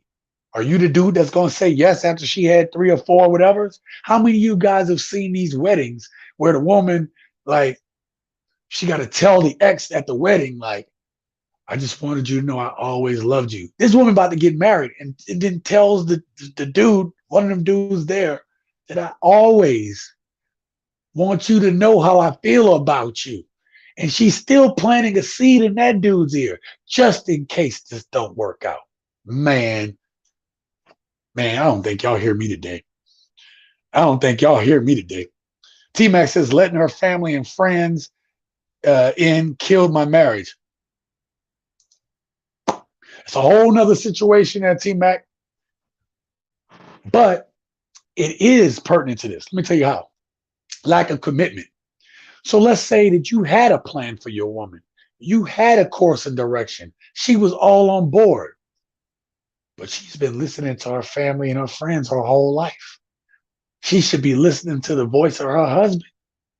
If he has that plan and everything, say, babe, we're going to go here. And you was like, yeah, I'm on board. But guess what? Them past voices get in her ear. People will come in and dig up the seed that you planted. People will dig up, undo the work that you did to plant the seed of confidence in your woman. Baby, this is where I'm going. I'm saying as a man, you got to come correct. This is where I'm going. You either with it or you ain't. But before I go ahead and sign any piece of paper or any type of commitment, I need to know you on board. I need you. I want you to be on board. And then as you get to know each other, a good woman is pushing that idea too.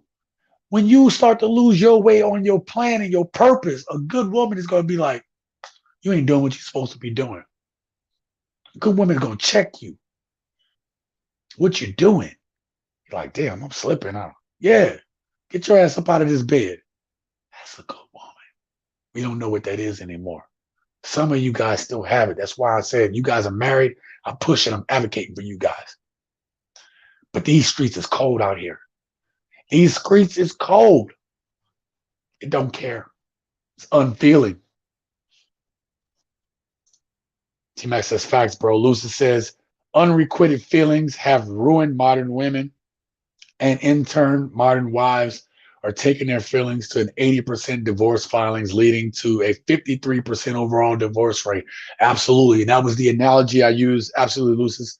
And that's the analogy I used about the parachute, right? The dude, a 50% chance that your parachute is going to open, with an 80% chance that if it don't open, it was tampered with by the person on your back.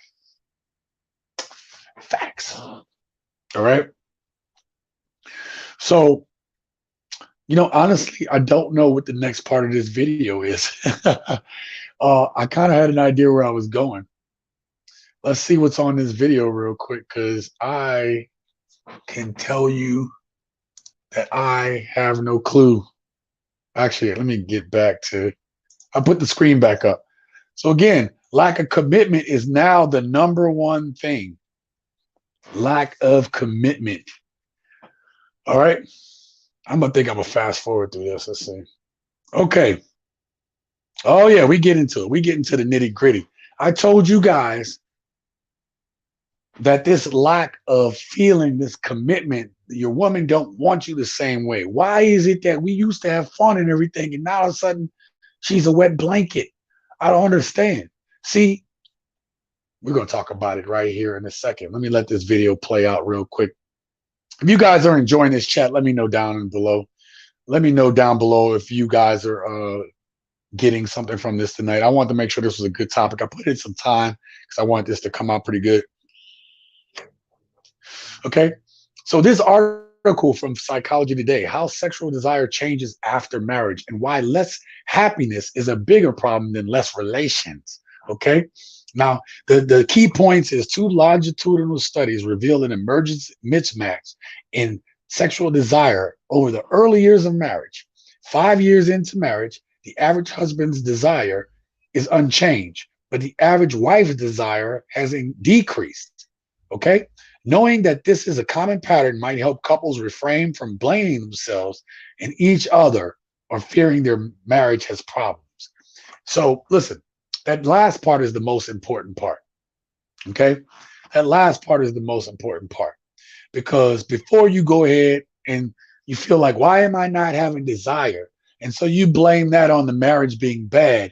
And the truth is, as the marriage goes on in the first 5 years, there's going to be a loss of desire, predominantly from the woman. But this, I'm going to read some more. I'm not going to read the whole paragraph. You guys, I have it linked down below. Everything that I use today, or most of the stuff I use today, is linked down below so you guys can look at it later. This article, I think, is very important for couples and people to know. So I wanted to bring this up. I had this on a previous live stream, but I think it's worth talking about today. Wanda is in the house. This is Miss Michi. Make sure you go check out her channel. Thank you very much, Wanda, for being here. I am fine tonight, and I hope you are doing well as well. Go check out her channel.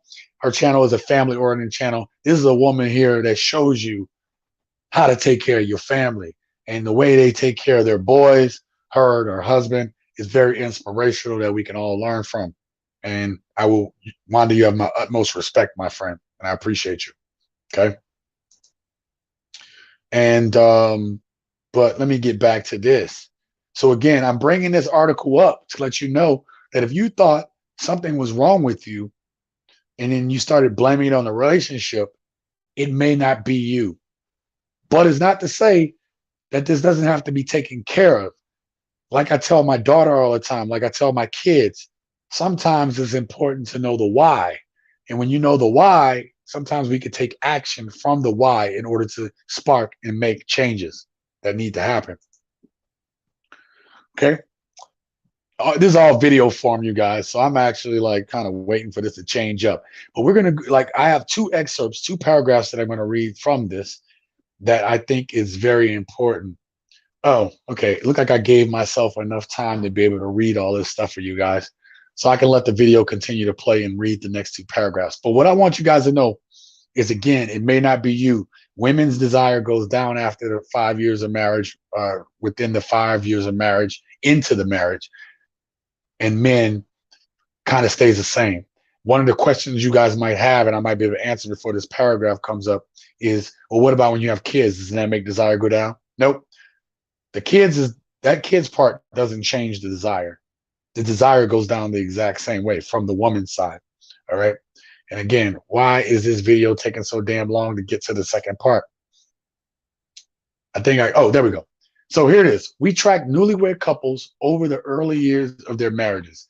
Every 6 months or so, they answer questionnaires about their sexual desires, their marital satisfaction, and other factors. No two couples are exactly alike, of course, but the general pattern was clear from both studies. Over the first 4 or 5 years of marriage, the wife's sexual desire declined steadily, while the husband's showed no change. The same pattern was found for the questions that asked about desire specifically for sex with one's spouse and for X with anybody in general. So the pattern was the same. 5 years into the marriage, the average husband's desire for X is the same as when he walked down the aisle. 5 years into the marriage is the same, but his wife's desire has dwindled. I'm going to pause this real quick. So I just talked about that in general, right?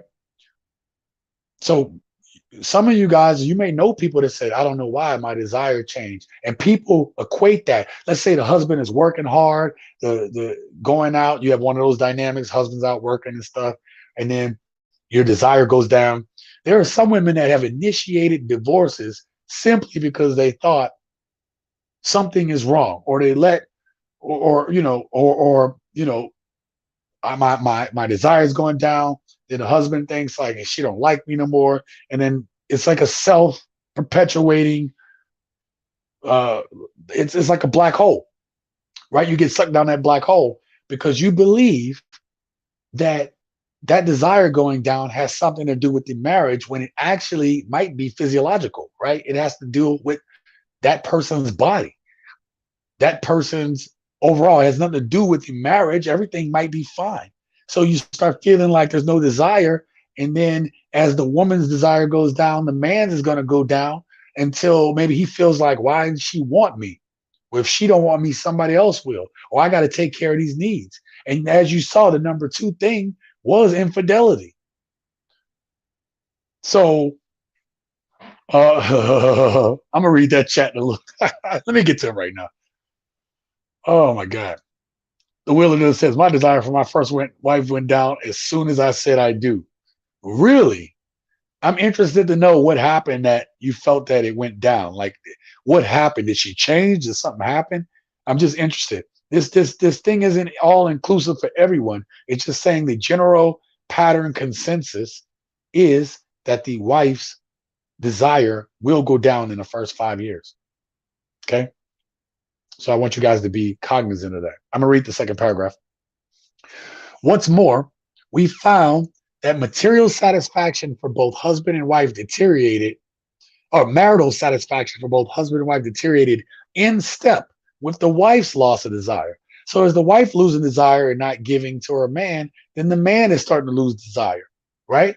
So you can see how this is a self-fulfilling prophecy, because what is it going to do? At the end, what is it going to do? It's going to have men questioning why their wife don't want to be with them. And the wife is like, I don't feel this way. And you might think it like something the man did. And it's just your desire is just going down. It's just naturally occurring. So if you're not cognizant and trying to overcome that, that's why I'm giving you guys this information. Maybe I can save a couple marriages. Maybe I can help a marriage or two. Maybe when you see this happen, you don't say, oh, wow, that's why it's happening. So maybe it just puts it in a woman's head like, okay, then I have to do something else in order to arouse that desire again because it's going down on its own. And I love my husband, but I just don't feel the same way, right? Just like that woman said in the reasons for getting divorced. Anyway, let me finish reading this. The husband's desire was irrelevant to anybody's marital happiness. Nobody care about dudes. That's what that thing said to me. Might wives lose sexual desire because the marriage is turning bad? No. Time lag analysis indicated that her loss of desire came first, leading to lower satisfaction later. Early levels of dissatisfaction did not predict how rapidly the wives lost interest in X. Crazy, right? That's crazy, right? Oh, the timing is great, you guys. The timing on this video is amazing. I just hit the end of the video. We have less than 15 minutes left. Well, I could say less than 15. That's a lot. Y'all stay tuned. I do want to bring anybody up who wants to talk about this. I'm willing to stay and talk about it as long as y'all want to, but not as long as y'all want to, but to talk about it. Again, the link is up. If you guys want to come on to the, if you guys want to come up to the, up on the chat and discuss this, we are in that portion of the video where we have the discussion. I'm not trying to end it, but I also want to make sure that that I am realistic with time. We can talk about this, guys. So I'm gonna put another link in the chat. So you guys, if you want to come up, you want to discuss this, maybe you can relate to this, maybe you feel this. All right. I put a link down in the chat if you want to come up and talk about it. Wanda says, unfortunately, women go through a phase where they disconnect sexually from their partner. It is hormonal most of the time, and if left untreated, can ruin a marriage. And that's exactly it, Wanda. And listen, that's why I thought it important to bring back that article so people can read and see, like, this is a real thing. This is a real thing. This is something that happens. Or maybe you felt like I lost my relationship or my marriage and we were thinking it was one thing and it was something totally different. Or if you're in a marriage now and you see that decline happening, you can get ahead of it, do something about it, talk about it and discuss it as a couple and how you're going to game plan that. Maybe it might take for a wife to go talk to a therapist or go talk to a doctor, right? The doctor are going to tell her, like, hey, well, you look perfectly normal. Everything's good. Everything's working. Everything jives. Okay. But until you tell somebody, hey, this is happening in this decline, I'm not attracted. You got to understand, these businesses are here to make money too. You know, some of these doctors, we think doctors are all good, but some of them trying to make some money. So you got to be careful with that as well. So Wanda, thank you for that input. If you guys want to come on, all right, we got Lucis about to come up on here. All right. So listen, before I bring Lucis on, I want to make sure that that you guys, I'm gonna put this banner down below just so you know that here on Sensational Gent, am affiliate of Surfshark. And Surfshark is the VPN I use when I travel, right? I use it for everything, for protection, for a whole bunch of things. It does virus protection, does a whole bunch of things. While I was traveling, the reason why I didn't get attacked and the reason I was able to watch my shows and the reason why I had all this protection is because you need a VPN, right? It can hide and mask your IP address from attackers, from prying eyes. So if you go ahead and look at that banner, you go ahead and use my code and use the code GENT as the special code at the Surfshark website. You will get 83% off of that subscription plus 3 months for free. Okay. So it's the VPN I use, Surfshark. I know you'll like it. I loved it. And then one last thing before I bring up Lucis. We're going to bring up the question of the day. So to spark up the conversation, is making the wife happy the key to a happy marriage? Yes or no, and why? Let me know down in the comments below. Let me know what y'all think in the chat. We'll get to it. I'll read through the chats. Right now I'm about to have a discussion with my boy. I'm gonna bring him up real quick. Yo, what's going on, bro? How you doing? I'm doing good tonight, bro. Hey, let me see if I can put this in a different view tonight. Bam! Look at that, bro. Look at that. Yeah.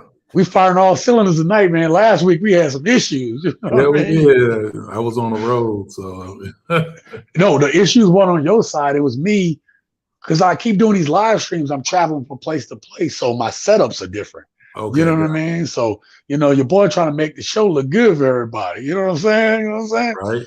So listen, man. Generally, look, I talked about a lot of stuff. I talked about happy wife, happy life. And I talked about how it was a lie. It's a lie, Yeah. right?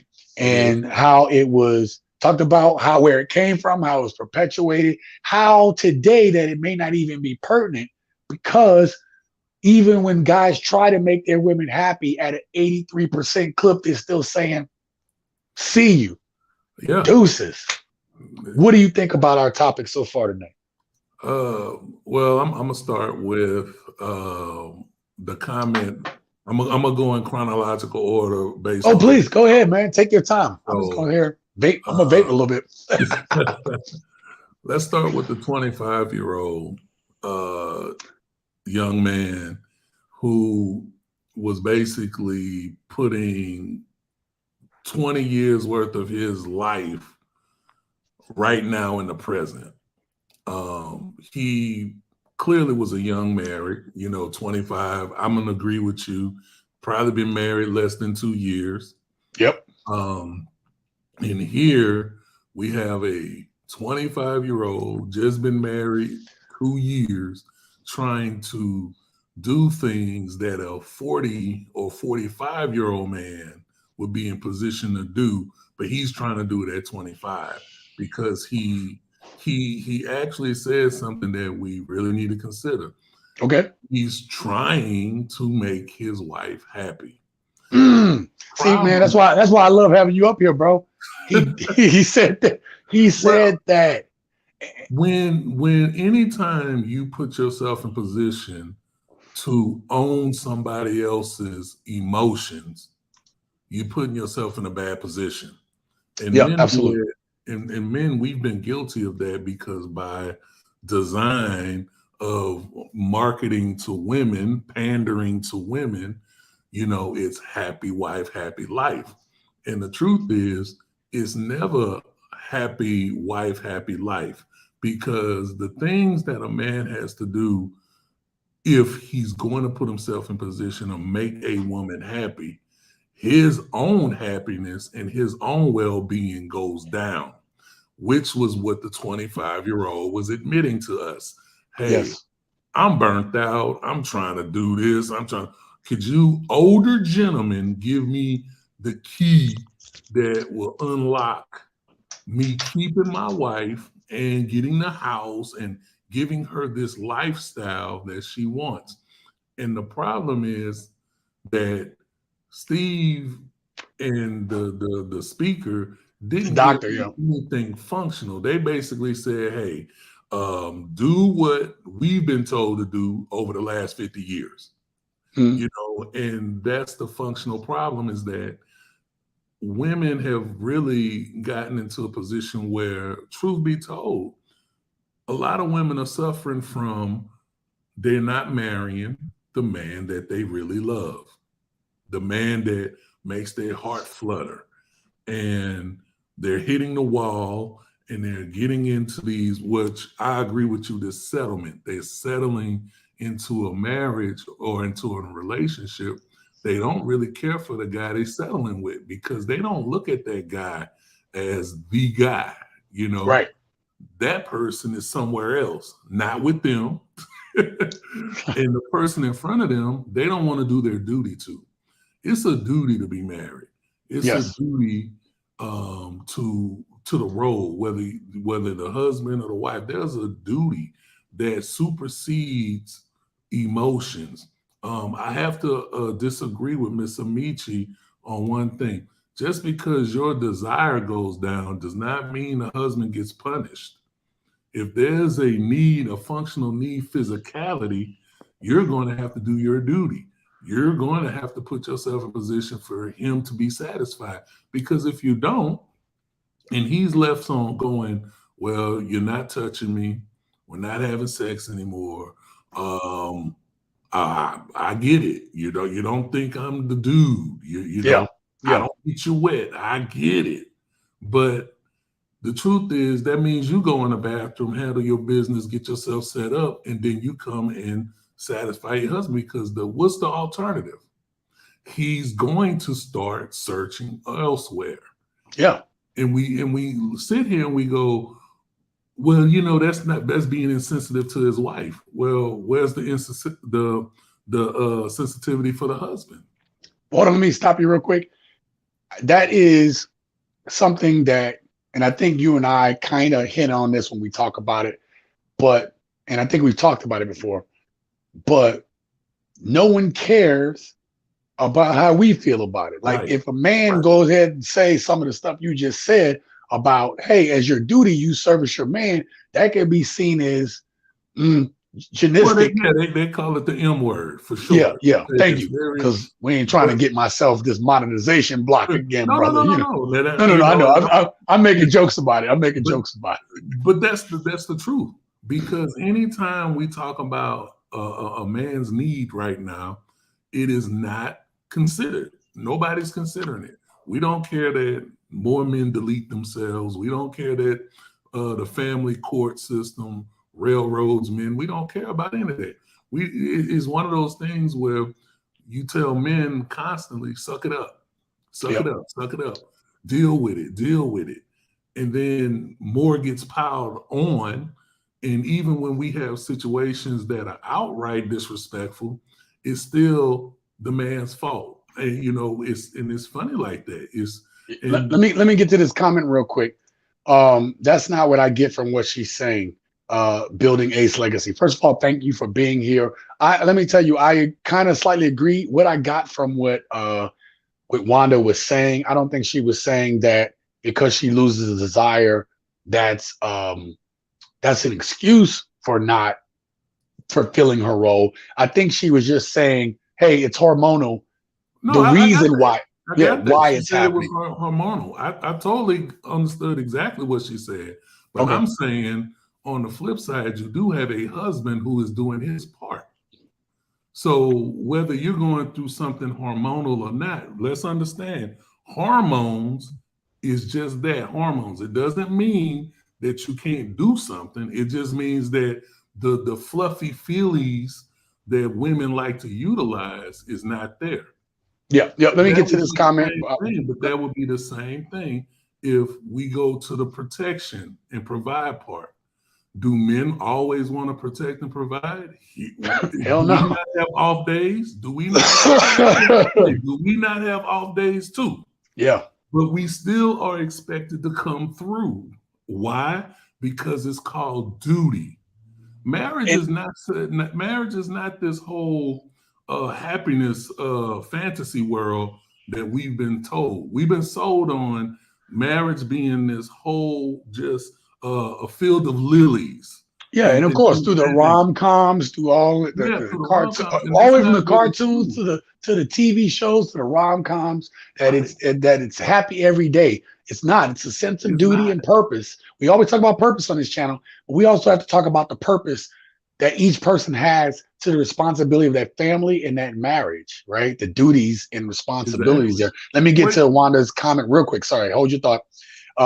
I am not saying that she should not acknowledge the fact that he still has desire to be sexually satisfied. I am simply saying that hormonal issues prevent the women from being able to oblige. Now, this is where I think Lucis, that you disagree. That you're saying that the hormones, it's a hormonal problem, and maybe you're having issues, but that doesn't alleviate the woman for understanding that man still has needs, desires, and wants of his wife. Is that what you're saying? I am, because if we're going to talk about hormonal imbalance, what ends up that becomes a thing that if Miss Amici isn't abusing it, that's her not abusing it.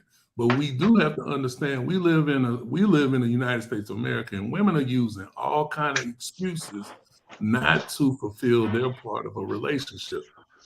and everything is getting pushed to the side. So I'm not speaking that she is guilty of this, but let's understand is that, you know, we already know Miss Amici handles her business basically based on how her marriage and how she's raising kids. We already know she on point. The thing Right. is that there are others by statistics, because we know that feelings is a major reason why a lot of women are getting out of relationships.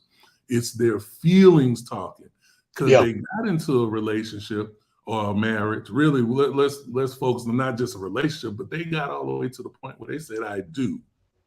And when they said I do, they didn't really mean it.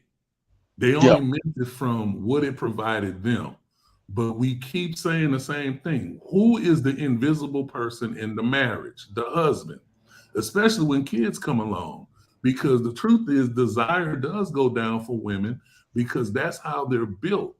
Desire will go down for them because women are not built from a biological standpoint to be sexually aggressive like men are. We literally stay sexually aggressive till our testosterone starts dropping majorly in our 60s and 70s.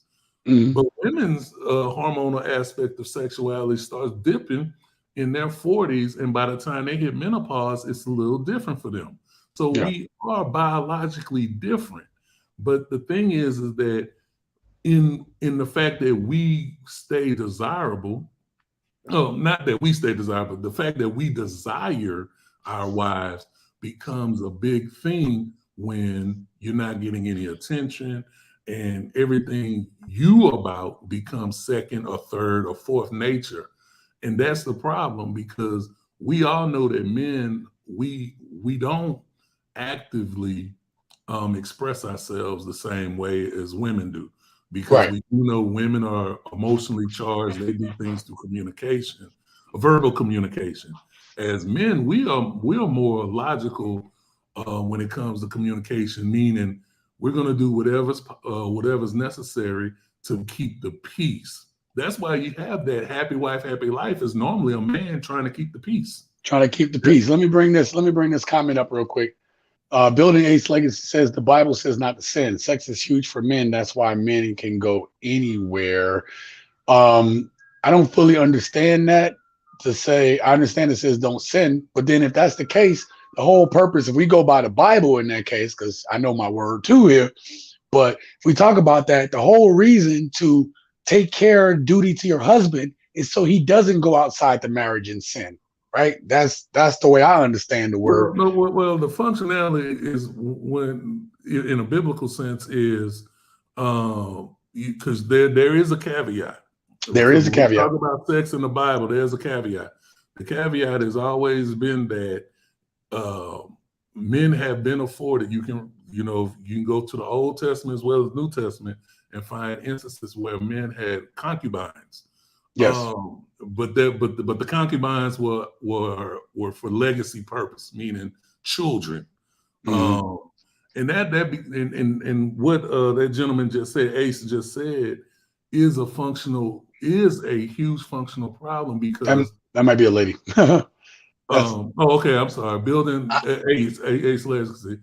One of the things that I will say comes from that comment that is true is sex is a big thing for men, but we also are sitting at a point right now where you got 30% of men between the ages of 18 and 30 that are not even actively in the sex game.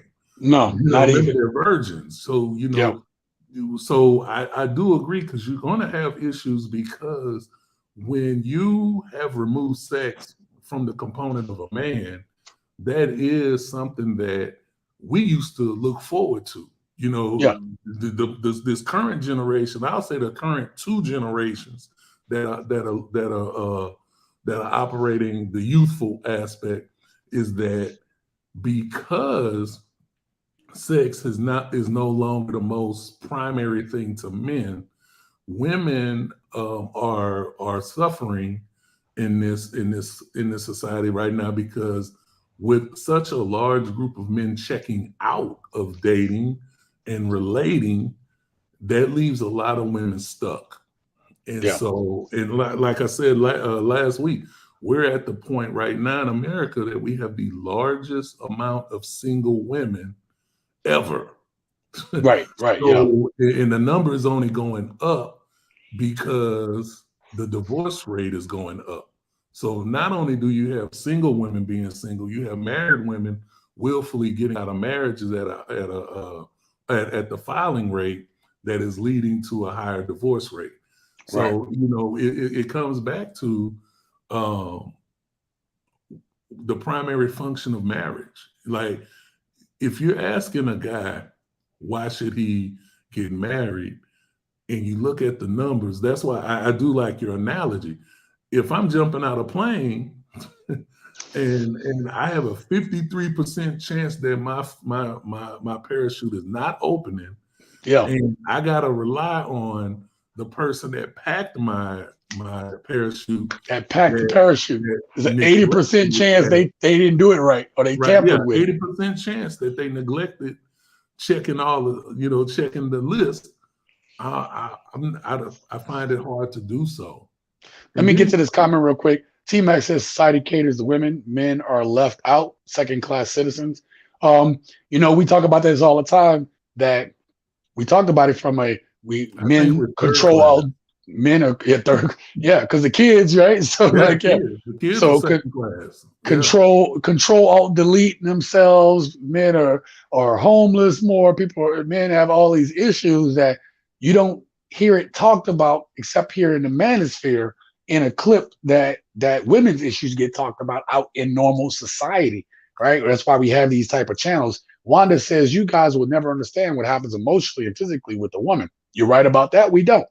We cannot even function normally without misplaced anger and rage. I guess you have to be a woman to get it. I hear you, Wanda, but if women understood that point, right?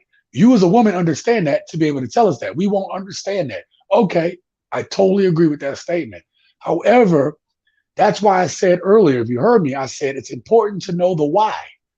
If you know that's occurring, then you have an opportunity to go get checked out, go get looked at, make some change. This is occurring. I feel this way. Then get the help. A lot of women aren't even getting the help that they need, right? They're going to their girlfriends, but they need to go get help. I say this all the time on this channel. As a man, if you have some issues in your past, do not think that it's less of a man for you to go talk to somebody, right? If you have those issues in your past and the emotions and the feelings, go talk to somebody. Why let that be the excuse why you didn't work on your marriage and let your marriage fail because you weren't willing to get the help that you need and put in the work, the sense of duty to make the marriage continue or to work properly. Luce is cooking over there. And then, okay. Hold on, let me just get to a couple of these comments so I can make sure. T-Mac says, is anger and rage a normal bodily function, Wanda? If so, then why don't men and female animals have said anger and rage? I'm curious either way. I'll let you get to that here in a second. And T-Mac, only certain species mate for life. That's true. That's true. See, but I want to bring this to the context. I'll let you talk about this and answer how you feel about those other things. But if with everything, Wanda, that you said, right, everything that you just put out there, in a less sense of duty, a less sense of understanding about roles, right? As men, we understand from watching sports that in order for the team to win, everyone has to be playing their part and their role to their max efficiency, right? A championship team, find me a championship team where they didn't come together over the course of time or the course of certain points within the season that allowed them to get to the championship. If this is an issue that women today are having, then how do they fix it? How do they work on it? Because we can say, well, this was going on. We feel this way, the hormones, this, that, and the third. Okay, got it. What is the solution? Because the other problem on top of that is you have this modern day society, right? Things are different now. The game has changed. Now add on what you said.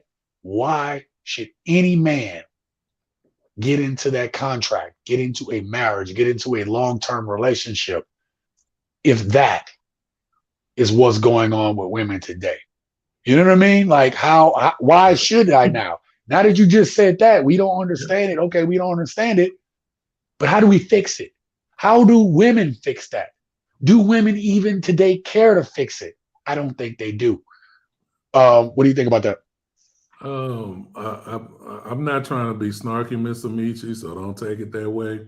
But I'm gonna tell you this: what you just shared, and we're not refuting what you said being factual, but Right. that is actually a first world problem, because men are not having this issue when they go to third world countries. Women are not having these issues outside of first world countries that are practicing feminism, because women, even in America, didn't have those issues before feminism was raised. And we are now starting to understand that women have been lied to. The women from Cosmopolitan, who even set all of this stuff into Oh motion, yeah, I heard that. Go ahead. admitted that they lied to sell women on marketing so that they could make money hand over fist. So women didn't even have these issues prior to feminism becoming what it is. And what we've done is, if you look over the last 20 years, we only have to go back 40. If you look over the last 20 years, women's personal hormonal issues, mental issues, emotional imbalances have risen. And that's why we have right now 3 out of 5 women in the United States of America being on some type of psych medication. So that's not something that is male driven, that is female driven. Because in my personal opinion, why that is because we have more women in male spaces. When men were the primary workers in the United States of America, and women, 70% of women were housewives, you didn't have these issues.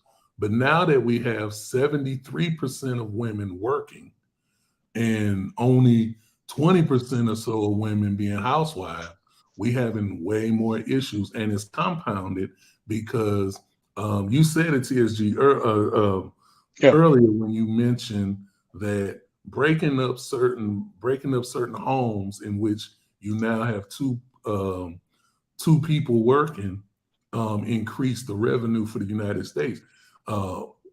It did, but here's the problem: it's not helping now. It helped initially, yes, because there was an excitement when women came into the workplace. There was an excitement of, I got my own, I could take care of myself, and it looked good. It, like I said, it was marketing.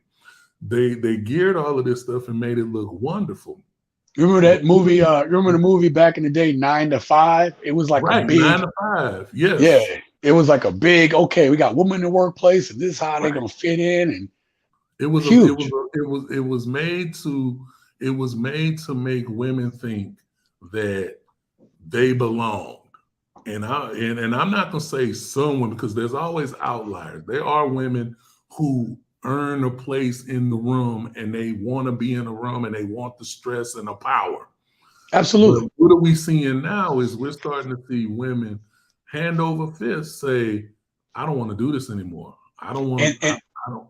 Right. And I talked about that. I brought up little snippets of that in that the YouTube short I just made, right? Exactly. And that was just like one clip and whatever. That was just a YouTube short. I'm saying you hear it all the time. As a matter of fact, if y'all go watch the full video of that, women not wanting to work, right? Like, or talking about that subject. Listen, I understand that women want a man that can provide so they don't have to work the whole time, the rest of their life.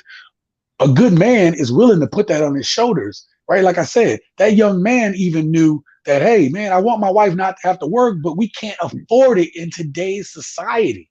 Yep. See what I'm saying? So before a man could go work, I mean, this is how the economics have changed so much that a man could go work a 40-hour work week, 40-hour work week, could afford to have a house and have a full family on just his salary, woman at home. and it's changed, right? Like that's Well, changed. wait. It's only changed in certain homes because I give credit to the Hispanics because the Hispanics still have a higher percentage of housewives than whites and blacks.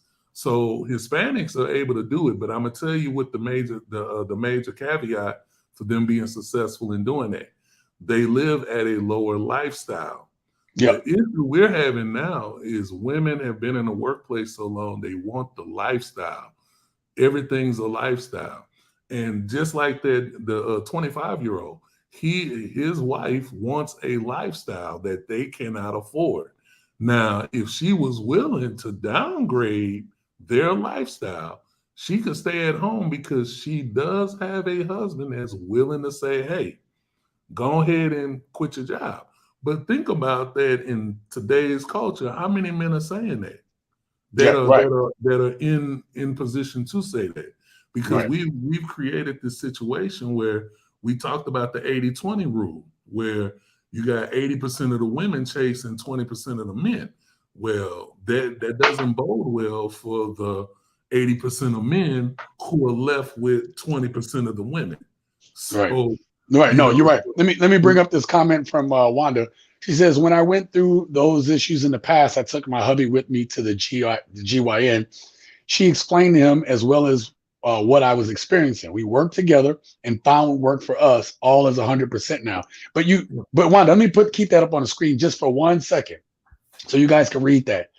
I asked that question. I also made the statement, if you remember correctly. I said, you got to go talk to somebody. See, your husband was brought in there to be talking to the GYN. You understood what was going on. He understood what was going on. You came up with your plan. You said, okay, we understand what's going on. How do we fix this? And what's happening nowadays is that it's being used as a scapegoat. It's being used as an excuse for why women are like, I'm not happy, or I'm not servicing my husband, or if he had done this, if he had cut the grass when I asked him to, or went to and got his honey-do list done, then I wouldn't feel this way. That's what you have women saying, that because a man didn't do something, I'm feeling this way. Whereas what I get from everything that you put in the chat so far, that this is a natural occurrence that is happening in women, that happens to women. And if that's the case, then why aren't women seeking help to keep their marriages intact, right? Why aren't they doing the things to say, okay, this is a problem. This is how we in this household is going to solve it, right? Yeah. And that's my only thing. Let me get to a couple more of these and I'll let you comment on what I just said. I encourage all women to do the same. Yeah. Right there, right? And that's all we were saying. Like, you have this issue. How do we fix it? And then on top of that, you still have this society that still needs adulations, likes, right? Needs the attention, right? So now you're combating everything you just said, and we combating this thing, this as I put in one of my videos, the sugar rush, or in the comment, I put in the comment, one of the comments, I said that dopamine from getting the attention and the likes and the adulation, it's a dopamine high, which equates nothing more than a sugar rush. That's exactly what I wrote, right?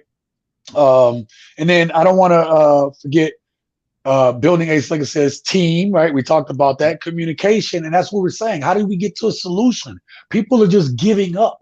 It's just like, I don't feel the same way, so we should get a divorce, because it's so easy. You can do a divorce like changing drawers, right? And I don't think nobody wants to have the sense of duty that Lucis talked about, to put in the work, do what's necessary to save the marriage and keep the family intact.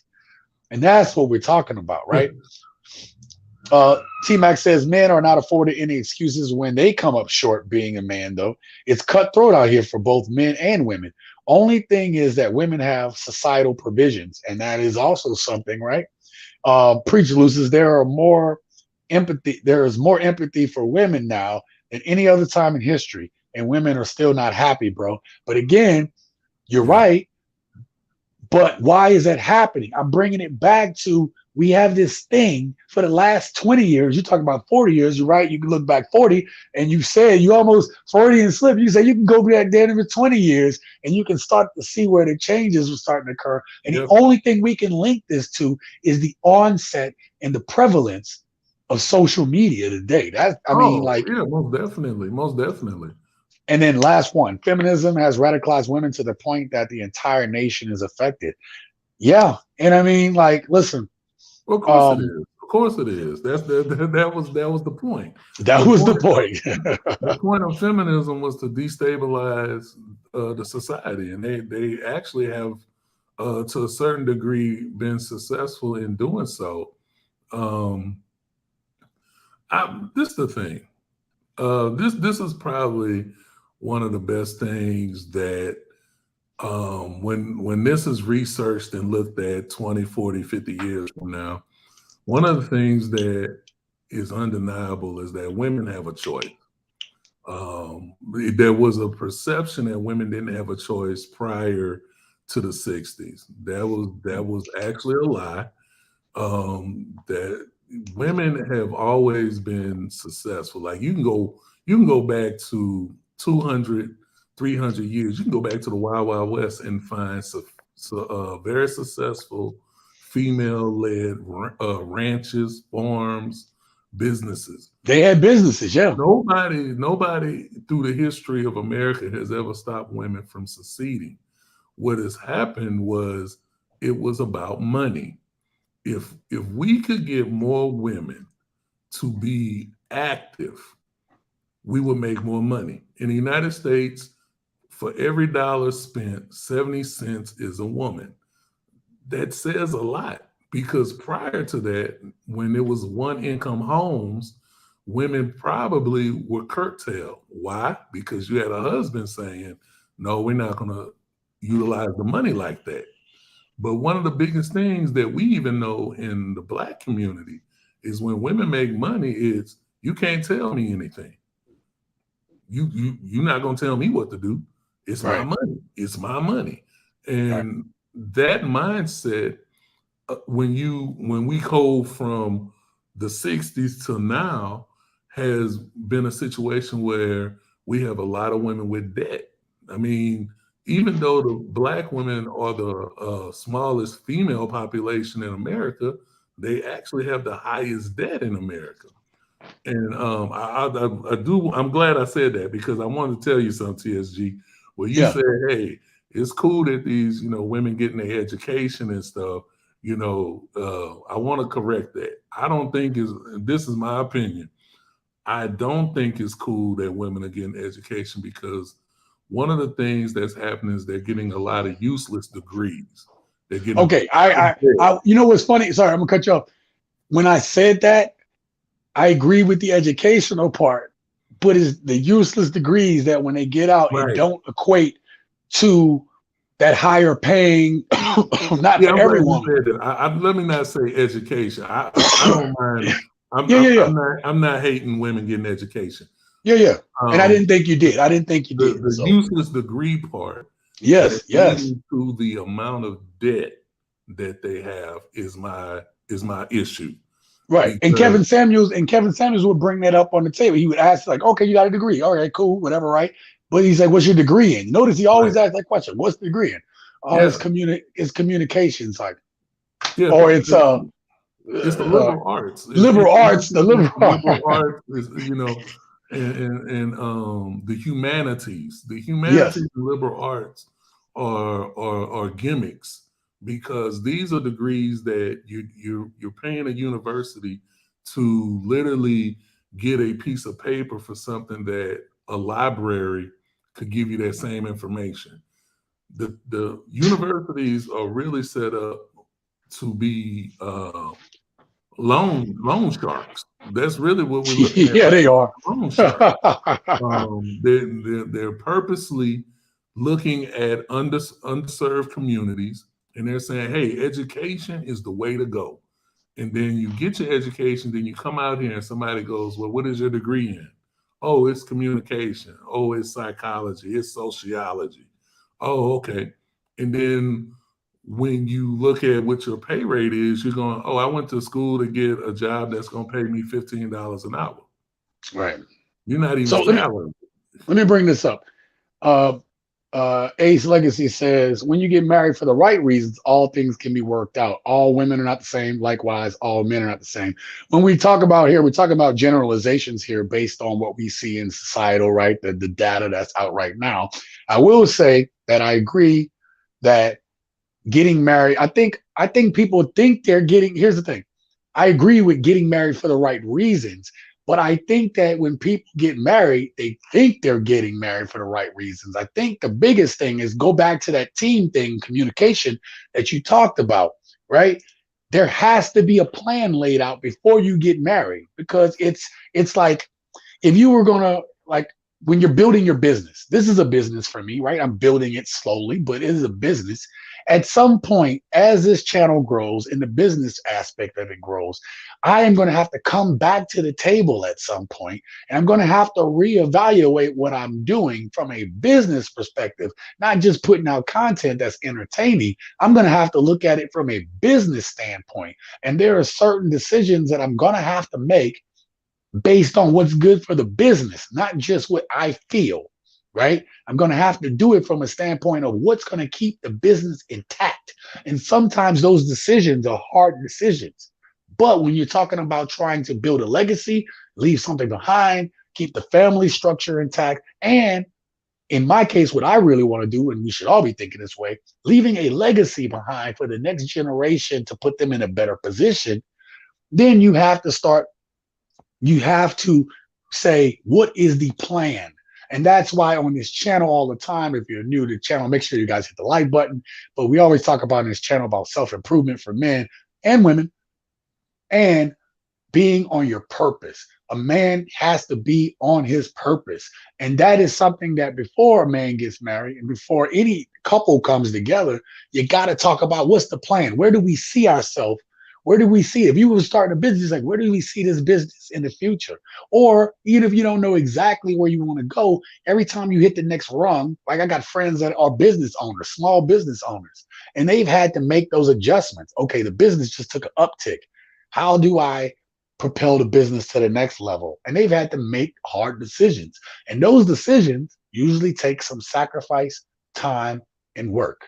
And so I agree with the statement, but I think everybody thinks nowadays that they're getting married for the right reason. The problem is we have been told a lie about marriage. We're being lied to. We've been manipulated for the last 20, 40 years about what a marriage is really supposed to be. And we can see that in the evidence today by the way marriages are failing. Anyway. Yeah. One last thing. All right, T-Mac says, Kevin Samuels asked about the degree because educated women use it as a means to one-up men, but many of those degrees don't translate to high-paying jobs. Humanity degrees, really? Yeah, no, absolutely. And that was something he said, because they would say, well, I got a degree. And it's just like, right. Okay, then what is your degree really doing? Is what Kevin Samuels say, like, right. What is that degree really doing? You know what I mean? And men don't really care how much money you make. Ladies, right. We don't care. So it's like, okay, so if you're going to use this to one-up a man, you got to understand, the men don't care about it. Even that dude that's a high-paying dude will take a woman, if she's bad enough, gives him what he needs, he'll pull that woman out of Mickey D's and bring her up. So we don't care about the degrees. Why aren't women using those degrees to strengthen the family instead of saying, I can do it by myself? I can tell you that. It's part of what I was telling. They were marketed to and lied to. And but I'm gonna go back to Ace real quick when she said if you marry for the right reasons. Women aren't even being raised to be wives, just like a lot of men aren't being raised to be husbands. So the right reason isn't even available right now. Men and women get married for different reasons. Absolutely. Based on biology. Biologically, a man functionally, we're talking about the majority. Majority of men get married for legacy purposes, meaning that they want children. And women get married for provisional reasons because they want somebody to cover them in the long term. And actually, that's very biblical because a woman is supposed to go from her parents' home to her husband's home Yep. to maintain coverage. I believe wholeheartedly in women being covered. I personally, my personal effect right now is I don't like the fact that there's so many women out here that's just wild, because it leaves a lot of children uncovered, especially in the Black community, where 7 or 8, I think is in between 7 and 8 children are born into a single mother home. That's an uncovered home. Even if there's a father involved, he's not responsible for that home, so it's still an uncovered home, and it's not productive for the success of children. And when you look at it from a male standpoint, 73% of Black males that are incarcerated came from single mother homes, which says a lot about the fact that women do not raise men. They end up raising men that end up being in the system. Now, of course, there's 73%, but that still means there's a caveat. There's a small group of women that are successful.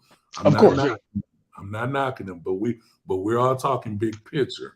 And big picture is if we not setting up women to be wives, and we're not really setting up men to be husbands, what are we really expecting in the long run? Because one of the points I believe you made earlier was, and that quote, strong men make easy times and easy times make weak men. Right. And we are functionally in that cycle, because the next part of that cycle is weak men create hard times. Yes. And the next part of that cycle is hard times make strong men. Men become strong men again. So it's cyclical that we are coming back. Now, of course, there are some of us men that are still have that what they call toxic masculinity. I just call it being a man. But I just say I understand that some of the behaviors they feel are toxic. For some, it's just like let me interject real quick. For some men, it's like you could be doing normal men stuff and they're calling that toxic masculinity. That's why I don't even like to use that term. But I will say, for the men that have bad behavior and they're trying to label it on there, I say that that's just a bad person, because we never say toxic femininity, right? We never define we could. We could call these 304s and these thoughts up in this street. We could say that's toxic femininity, where the desire to have the provisions have gotten to the point where the drive isn't provisions to help the family in the next generations. Right. The provisions is all selfish. It's all selfishly needed and wanted, where the family structure is being collapsed because of it. And I personally feel like it's being done on purpose. And I haven't figured this out yet. I ain't gonna lie, I sit and think about this. And I look at what's going on in the news and stuff, and I'm like, what's the end goal of collapsing all this? Or what are they trying to accomplish? And that's the thing that people need to keep their eyes on, because there is something going on where they are collapsing this.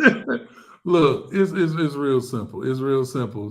Don't complicate it. No, I'm not. Not in this. I don't want to do it in this episode. No. But I'm gonna tell you, it's real simple. The end goal is to not have rules. The end goal is anarchy. If you see the way feminism operates, it operates on a market system. A market system doesn't want rules. At the end of the day, it becomes a free-for-all. But I will say, if you want a free-for-all, it's going to become strong. The survival of the strongest, not the fittest, the strongest. Yeah, and that's not going to be good for anybody, male or female. So Yeah, let me get to these chats real quick. A says, for some people that's true. I raised my daughter to be a queen, respectful. She could take care of herself and she's not afraid to be loved correctly by a wife. Wait, and be a wife. Listen, here's the thing. And you might have seen this too, losers. There are a number of women that have been coming on to the manosphere. I believe there was one episode where I saw that this woman was in the chat with another woman. They got into a real bad argument, man. Yeah, Lapeef Network. Oh my God. Lapeef. If y'all guys haven't checked that one out, man, if y'all going through it. Courtney did that. Courtney did her part. Courtney was like, well, maybe you shouldn't be wearing all the weaves in the hair. I was just like, God dang. Right. Let me get to a couple of these and then we'll get to it.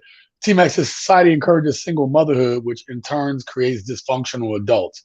True. Now, let me get to not always T-Mac. Listen, I have to agree more with T-Mac, and it's because of something I saw, and this was from a woman who, in her studies, she said, do you realize that the state makes money off of child support? And then for every person that they have on child support, they get like I would say a grant, but they get like not a stipend. What's the term for it? They get subsidized. They get subsidized for everybody that's on the child support system. So don't get it twisted. This is a business. It's a business. This is a business right now. Our lives are being played with over people trying to make as much money as possible, right? Yep. So we're not against each other, okay? And again, I'm gonna say this for anybody who's watching that may be new to the channel. Make sure you guys hit the like button. Thank you guys for being here. But this channel isn't anti-women, and I don't, and we're not bitter. The guys on here, most of the guys on here are not bitter. We're just like, these behaviors need to stop because it is causing irreparable harm to the family structure, and it is really harming the Black community at large, right? Because it's like, okay, the powers that be are like, I'm willing to crack some eggs. I don't give a damn about cracking some eggs, right? Because who is affected most by the egg cracking? Well, the smaller population groups, right? And us being one of the smallest, it affects us the most. Now, you might say that the good thing is Asian Americans are a small population percentage here in America, but they are still unified in the, hey, I know people that I grew up with, they had that little store in the corner, and then the Asian people had the little corner store. And actually, I just left New Orleans, right? And I'm gonna have a video with some New Orleans footage soon. I just need time, right? But that store, that corner store, Sonny and Ryan, that's an Asian, Vietnamese ran store. I went back there just when I went back to New Orleans. Literally grew up going in that store as a kid. That store is still in place. And now the kids are running it. But they're older. They're like our age, you know what I mean? And now they are running Sonny and Ryan's. So they have, at least, even with the smaller population, they understand the family unit to leave a legacy behind, which is a point that I made earlier. God dang, y'all are going crazy with these comments. Let me get back up here. Let me get back up in here. Oh, my boy. Yeah, what's up, Professor Don Omar? Yeah, if you want to go check out this brother's channel, teaching you Spanish from a real basic way so you can understand it.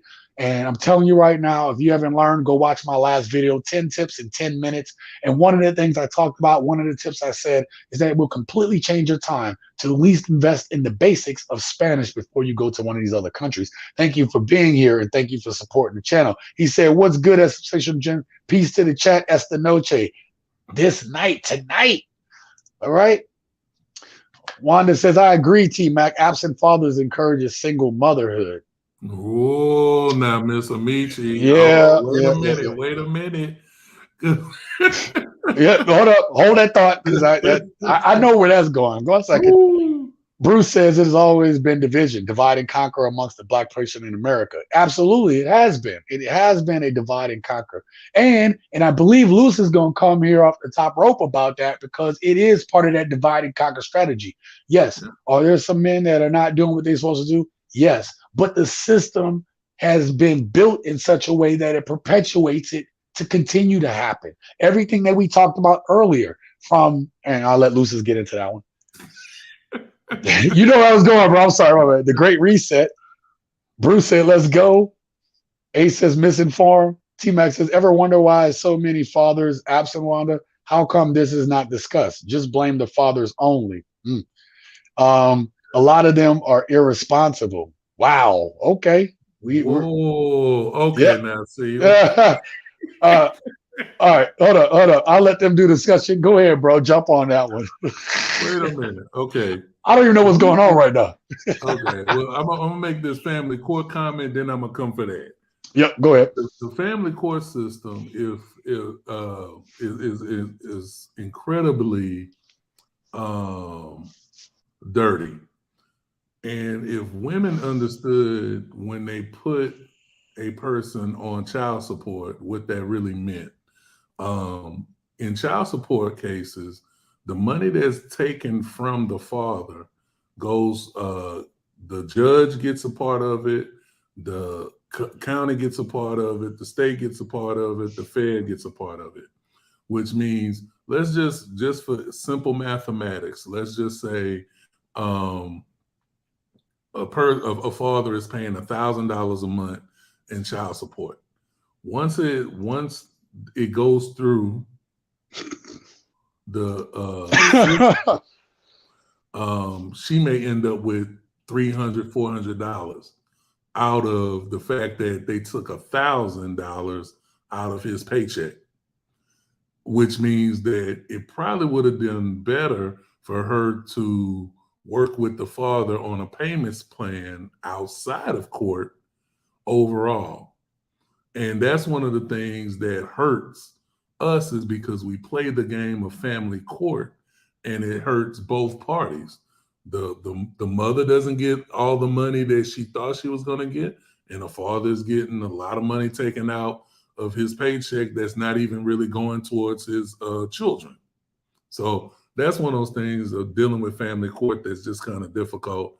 But if we stop playing in that system, we will probably have better outcomes. But once again, I agree with Ace with this.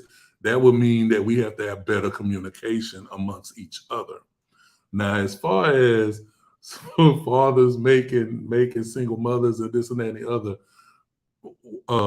Miss Amici, I gotta say something. When men and women have casual sex, rarely are you having casual sex to procreate, which means if the baby comes full term, that's because the mother wanted the baby to come full term.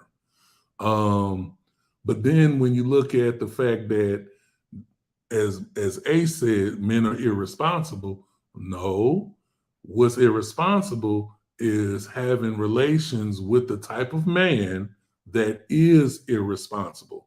Because unless you were great, YouTube, great, unless you was in that situation, you willfully related with an irresponsible man. Whose fault is that? There has to be accountability when women are the ones who are the gatekeepers of sex.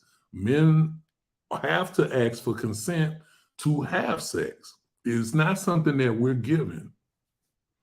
Oh, we can't hear you. We can't hear you, TSG. I muted my mic.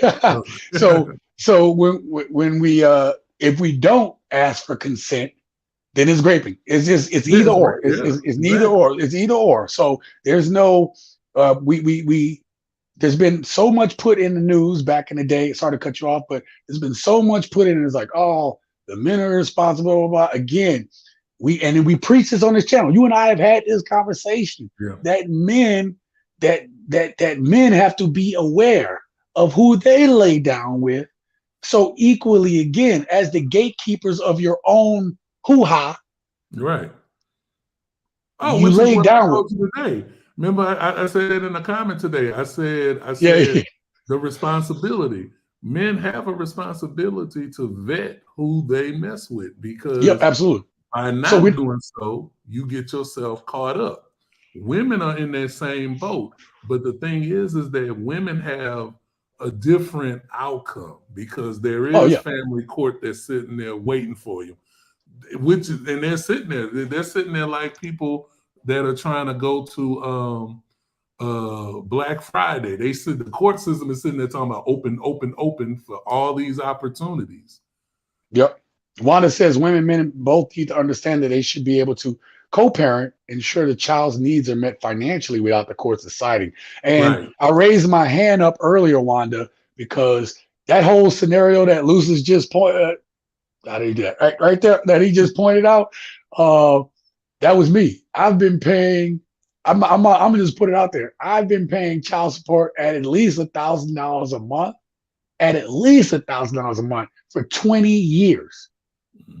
And I still have a lot more years to go. Imagine that I had the opportunity. I understand I created my kids, but I'm just saying, at that same opportunity, and I taken $1,000 a month over 20 years and was investing that money, rich today. But again, I'm not advocating my responsibilities. What I'm saying is, me and my exes worked it out. Now, the first one was through court, but we came to an amicable agreement that we're going to work directly with each other and not go through the court system. And that's the only good thing, because now they've gotten the largest percentage of the money that they could possibly get. That's exactly. Wanda says, even if the relationship doesn't work, they need to co-parent with good intent. Absolutely. Listen, okay, there was a video I just did on this channel a few videos back, and you guys may have seen it. This went viral. You'll remember this, Lucis, where the dude was bringing McDonald's for his kid. Oh. I can't believe the conversation that brought up. Look, this dude, listen, could you say he's the perfect parent? Like, if you're just feeding your kids McDonald's all the time, we could sit there and say, okay, that's a bad dad. But what she was trying to expose him for was the fact that she had laid down with other dudes and created other life and was putting it all on one dude. There are a lot of dudes like that dude who is at least trying. Maybe he don't have the best of everything, but he tries to come over there. You know what makes that man not want to go back over to that house and be around his kid? A contentious woman like that. You see what I'm saying? Is it right or wrong? If he didn't come back, do that? You blasted me on social media to the world. I mean, that's kind of difficult. But I'm a play devil's advocate. I totally understand why, because if you do have somebody that shows any semblance of responsibility, you're going to try to take advantage of that, because at the end of the day, y'all had a relationship.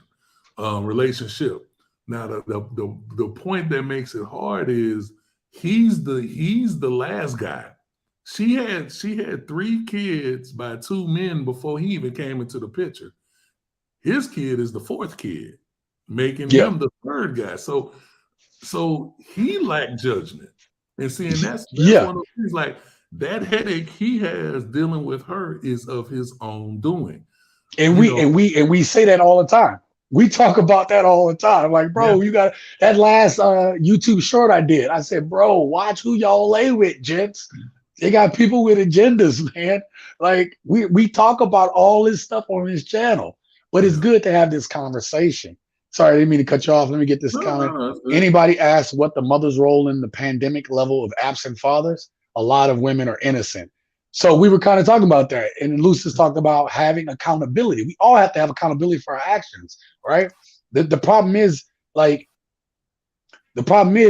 when it comes to accountability, that accountability is thrown in our face all the time, right? Whether we're good or bad, it gets thrown in our face all the time. But again, hold on, let me see. Did I miss something? Oh, he also says if women were actually fearful of single motherhood, they would vet the men more. We talked about that. Well, they used to. They used to have to do that before birth control became openly used. Before birth control, women weren't as promiscuous because getting pregnant out of wedlock was very detrimental to your life. Yeah, that was like a societal death sentence for a woman. You know what I mean? Do you know what's funny about saying that? It's still like that in most of the world that's not Europe and in North America. Well, Right. and when I say North America, I'm talking about United States and Canada, because Yeah, Mexico is still very traditional. They and I put that in my videos, did I not? I Yeah. said, listen, man, y'all come down here thinking y'all gonna wilding out and it's just gonna be Yeah, this you're free not. for all, and it ain't like that. Like you are courting that woman. She's expecting you to be with Right. her. You know what I mean? So Right. you can be friendly and talk to them and all that stuff. But if you start getting into those relations and something happen, that's your family. Right. And they That's got a your family. They Right. family gonna holler at you. You know what I mean? Yeah. So women, Wanda says men started leaving the homes for milk and never returning a long time ago. First of all, I saw this earlier and I was gonna say, yeah, you saw that, right? You did see men that were That just wasn't mass though. That wasn't the majority at all. That was right. a few. Right, exactly. And the other thing is too, like if those dudes got found out, they got shunned as well for doing that. The other thing is too, as a culturally, right? If you talk about Africa and stuff like that, that's not something that we did. That's a byproduct of living in this damn capitalistic society. You know what I mean? So,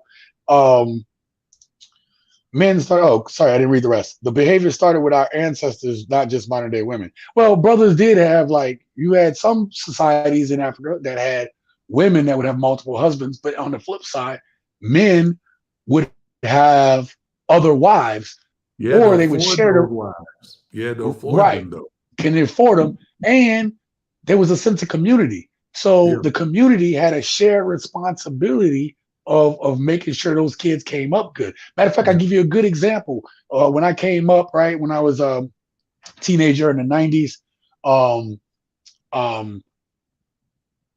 if I did something or it looked like I perceived, I would hear, and maybe some of you guys heard it too, that's our age, like, oh, I'm gonna tell your mom when you get home. By the time everybody that chastised you on the way home, mom already kind of knew you. Look, mom, dad, whoever already knew that you was coming home. You had already been hit. 4, 5 people told you. I'd already told your mom, like, well, the lady right there just said it too. Well, I told them too, right? So there was a shared sense of community to make sure that we were raising a child properly. I believe there's a scripture that says, train up a child in the way they should go, and when they're older, they shall not depart. And we aren't doing that as a community. So but Bruce, that goes back to that too. Oh, go ahead. I'm sorry. Yeah. DNA tests need to be mandatory with every birth. I agree. Ace says, unfortunately, all relationships are not set up that way. And honestly, Ace, that's what we're talking about, right? We're talking about the fact that they're not. Men aren't being the husbands they should be, and women don't know how to be wives. Men don't know how to be husbands. Men just trying to figure out how to be men. And a lot of them, learn later in life until it's too late, right? So we have a problem. And that's what we're trying to discuss. That's what we bring up. There's a problem going on. Right. And we have that's why I have this platform, to have the voice to be able to talk about these things, about our community, about what's going on, right? T-Max says another topic not mentioned enough is the 30% paternity fraud. I had one of them that actually higher than 30%. It's probably higher than 30. That's just the ones that got reported. Look, that's the ones that got reported. It's 70% in Jamaica, but women are so innocent. Yeah, facts. Children are innocent, not men, not women, T-Mac. Children are innocent, not men, not women. No. I don't think he's saying that the children that come from it is innocent. It's like our actions in that, right? Trying to tell a man that this kid is his and lying about it. I've been in that situation where somebody tried to do that to me, right? I'm just telling you, like, the way it went down, I mean, it's suspect. And I mean, short of calling it grape, you know what I mean? Like, to try to make me think it was mine. And those type of stories don't get told. You know what I mean? Maybe one day I might say it, but I'm not gonna talk about it now. I need men to take more responsibility of their choice of chicken battle gear. And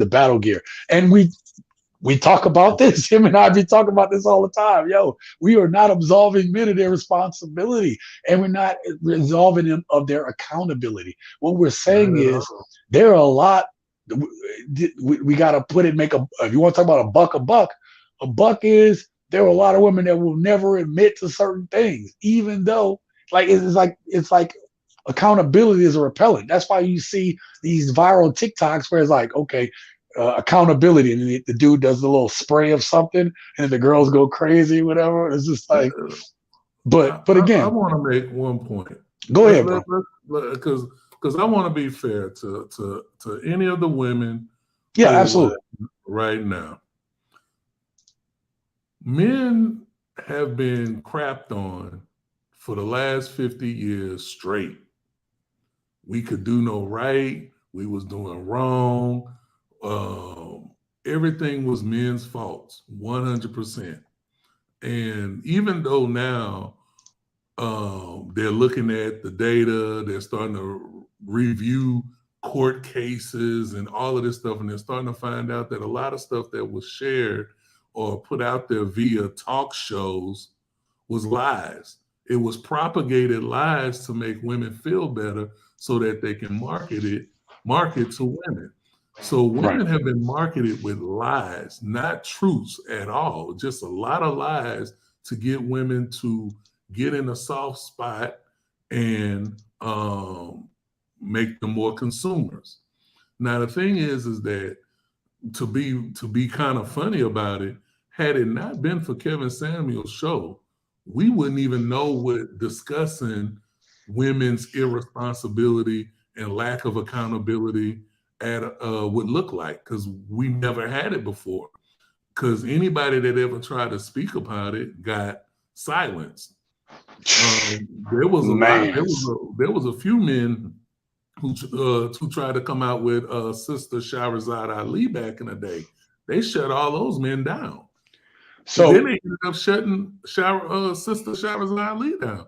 Now, granted, she kept doing her ministry, but from a national media aspect, they shut her down.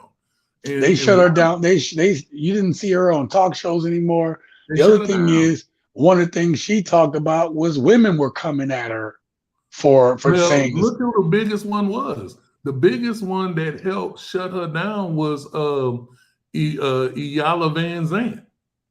Oh, back in the day, Iyanla Vanzant was a super feminist, and she was one of the main ones attacking. But then look what happened. Life happened to her, and then she turned the mirror around and looked at it and said, "Oh my gosh, we are a problem."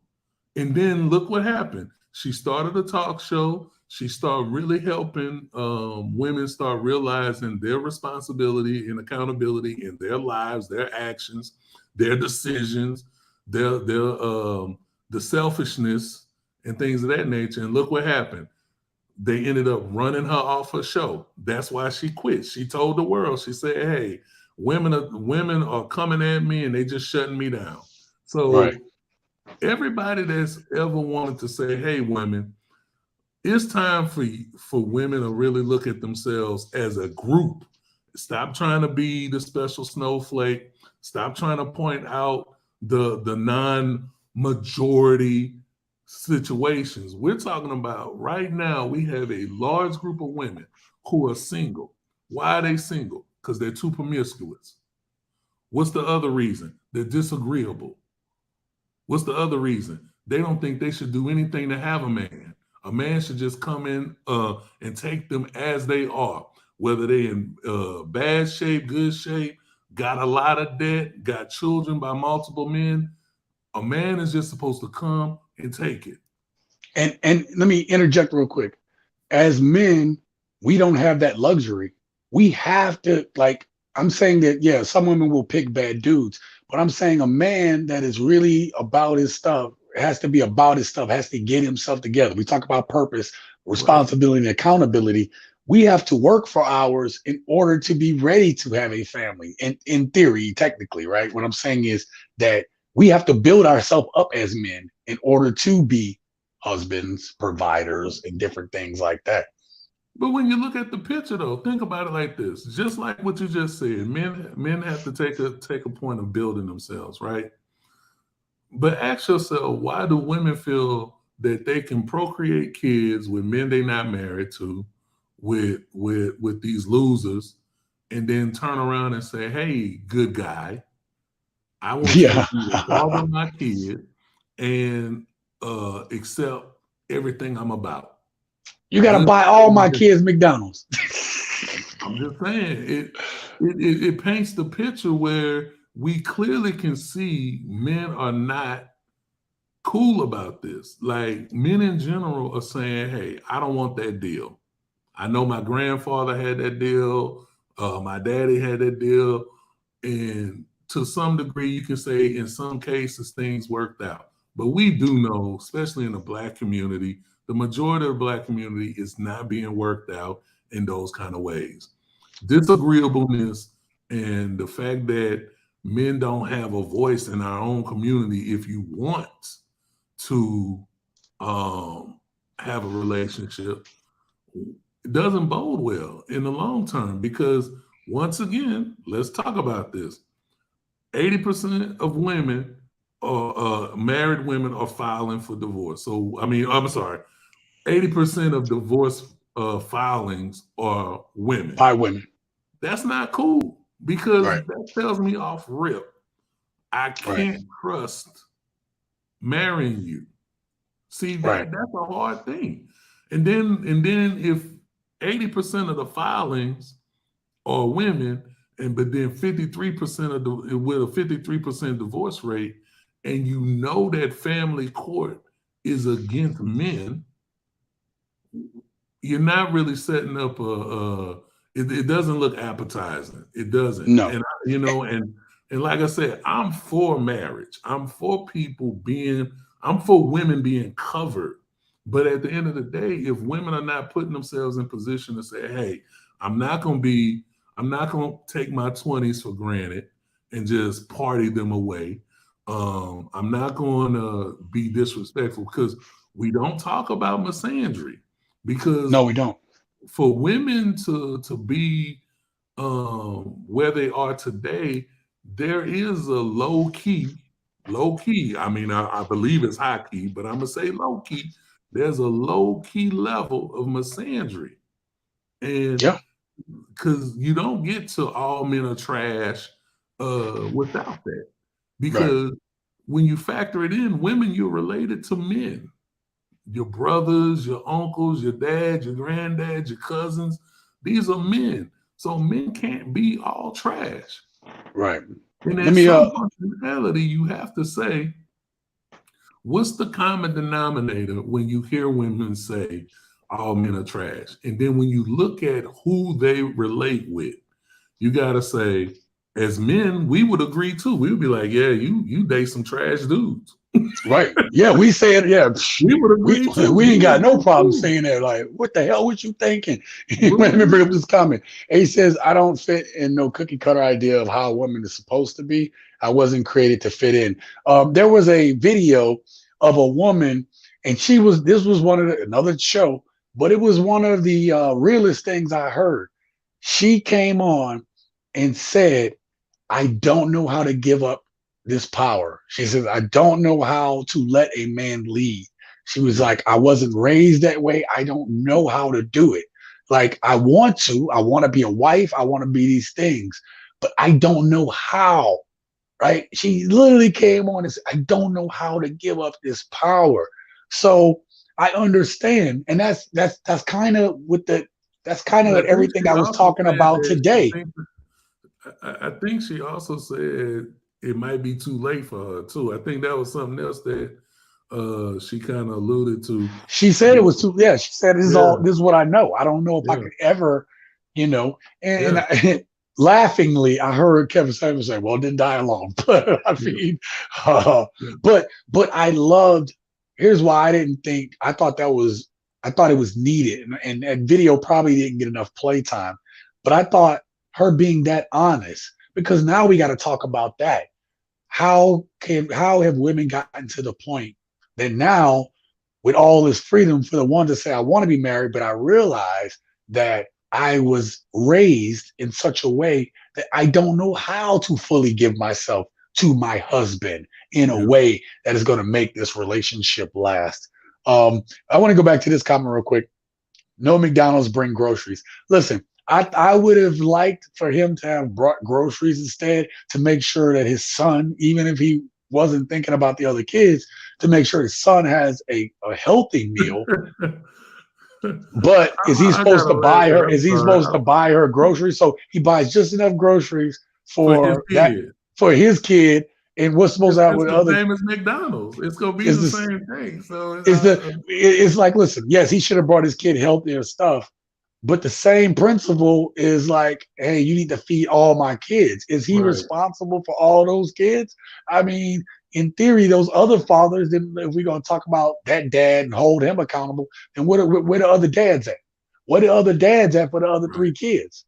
So you know, now again, you want your kid to have healthy stuff, but how do you bring healthy stuff over and have your kid eating celery and kale and you know, good food, and then that dude eating it in front of his brothers and sisters? It's the same situation. You know what I mean?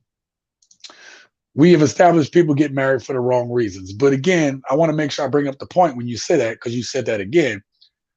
People get married for the wrong reasons, but the bigger problem is people don't know what it is to be a husband and to be a wife in this society today. That's where we're at. The problem. They don't understand the duty part. Yeah. Tell her walk out the dump. It's never too late. When you know better, you do better. And that's why we're talking about this stuff. Because hopefully we're having this conversation, right? And however many people came through tonight.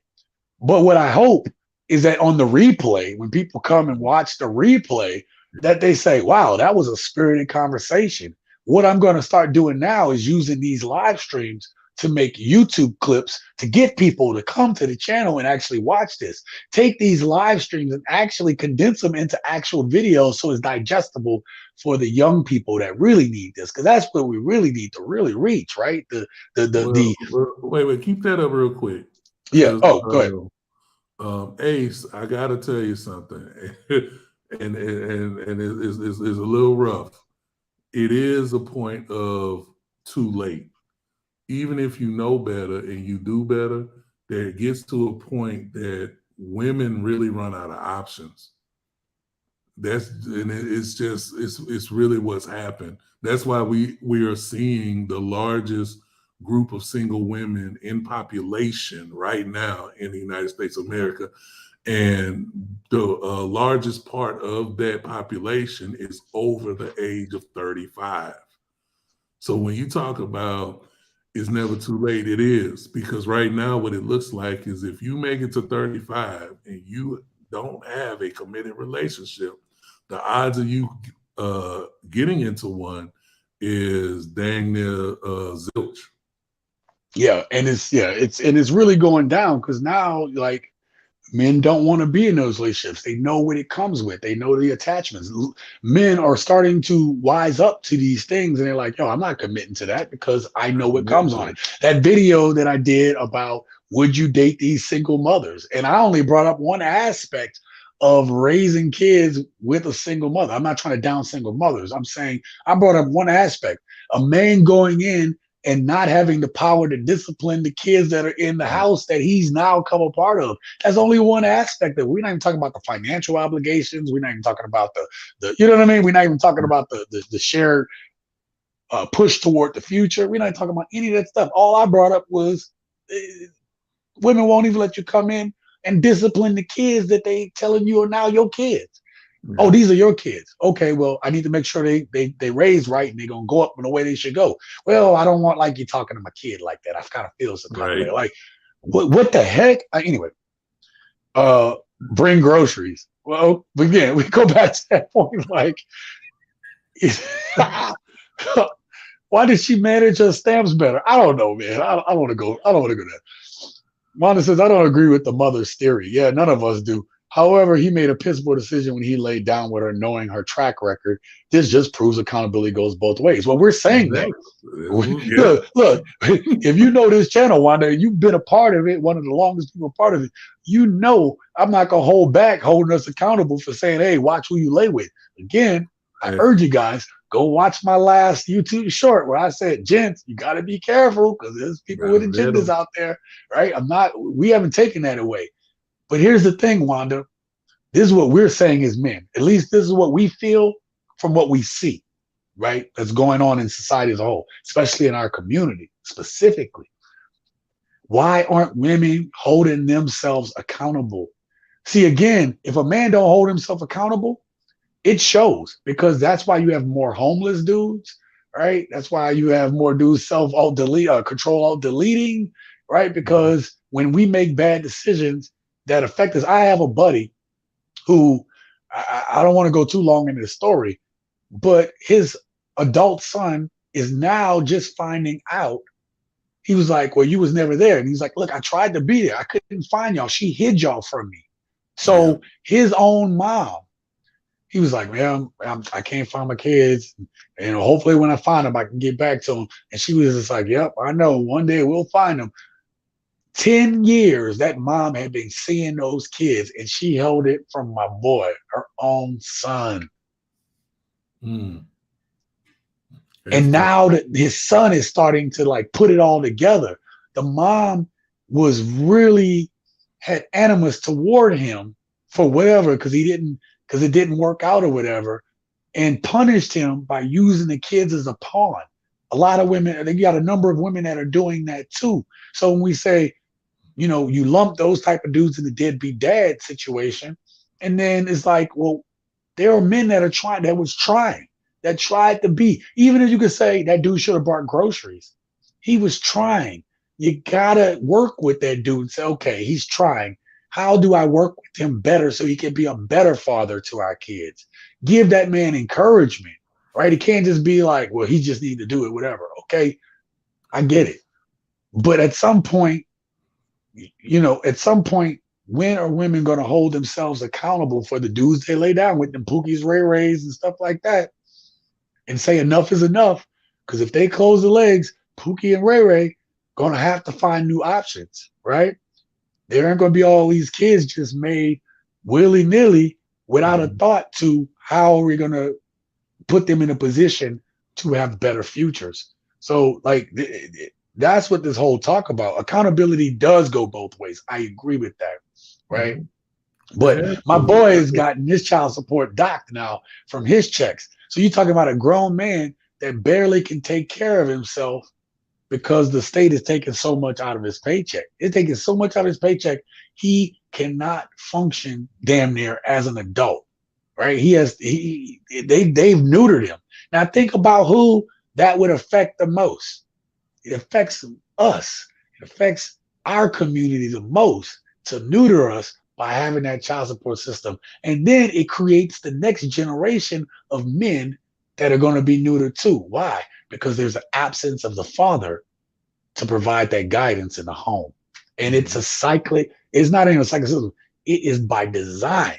It is by design. If y'all don't think it's by design, and that's why we need to talk about this. Again, I hope on the replay, some of you young people hear what we're talking about, seeing how important it is, the selection of who you with, and not waiting, but realizing when you have a good person, you get with them, you work with them, and you build the future for your family, and the future generations.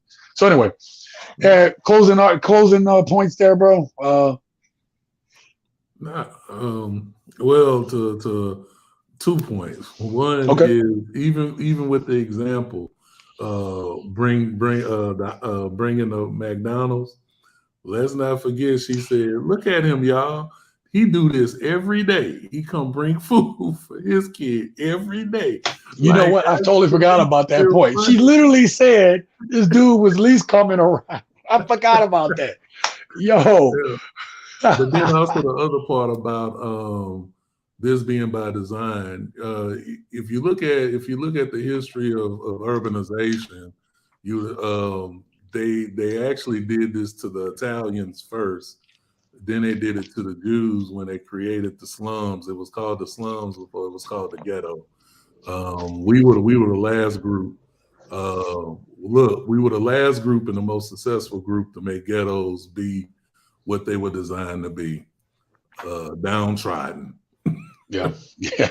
So it is a part. There is an element that is by design, but let me say this: you don't have to stay there. You know, and Hell no, you don't have to stay there. Situation of vetting. I think if women, and this is just a thought process, is nothing profound. It's just simplicity. I think women, if they go back to pre-feminism, in which their selection process was they watched what a man did and not what he said, and they weren't judging a man by male beauty standards, they got better results. Because if you really look at it, women used to pick men off of productivity. Yeah. Men pick off of beauty and the ability to provide a unused or less used womb. So if you really just go back to just our normal biological vetting process, because it was biological. Women know who a protector is. It's biological. They understand that because that's how our great-grands, or as you know, Miss Amici say, ancestors. That's how they did it. They wasn't picking a man off of beauty. They wasn't picking a man off of nothing more than he can protect and he can provide. Now, so men looking at it like, ooh, she cute. Ooh, right. She pretty. You know? But, you know, I seen some of that, and I wanted to do an episode on this. I got so many things I want to do, but I'm trying to put out higher quality videos, vice numbers. But one of the things I saw while I was down in Mexico was I would say like a lot of the women are really pretty. And it's funny, I noticed the dudes that they were with, the dudes weren't always, they were like average looking dudes that they were with. These pretty girls were with average looking dudes. And I saw something I hadn't seen in a while. I saw genuine care and affection, femininity, and I saw it reciprocated back from those men without judgment, pretense, or anything like that. And it was beautiful. You saw them together. Now, whether they stay together is a totally different thing. But again, you still saw that old school, hey, I'm for you, I'm with you. Those guys are, you know, walking with their girl, protecting them like old school, walking with those women. And you just saw this, it's just a different way they walk together than what I see here in Mexico. And it's just not Mexico. It's no, of course not. Yeah. It's through Latin and Asian culture, even in Africa and Middle Eastern cultures and stuff like that. When you get married, it's just not you marrying somebody. It's families marrying each other. You know, everybody is coming into the fold. It's a family marriage. It's just him and her. And what we have for Black Americans, we have a him and her marriage. That's why when it divorces, people just divorce and they don't talk to their in-laws. They don't exist anymore and things of that nature. But that's only because we're not melding families, which would create a stronger community. And absolutely. Let me go to this comment real quick. The problem is a woman is not supposed to pick a man. A man who findeth the wife findeth a good thing, obtains favor from the Lord. All right, I hear you. But how is a man supposed to find a wife today in a society where most women say or haven't been taught how to be wives? Right. So you kind of pick. This is not absolving a man from trying to pick a good woman. What I'm saying is, how can a man pick a wife in a society where women aren't being taught to be wives or raised to be wives? They don't even know what they look like. So you kind of date where you're at. And so that's why our communities is kind of imploding on each other. You know what I mean? Because it's like you pick where you're at. And if the women around you don't know how to be wives, and how is the average man supposed to pick that type of woman? Now, you could say, hey, all dudes, like we say on here, work on yourself, work on your purpose, or whatever. And you get to another threshold, But then when you get to another threshold, the women on the higher threshold, I'm just telling you, because I've been making good money for most of my adult life now, right?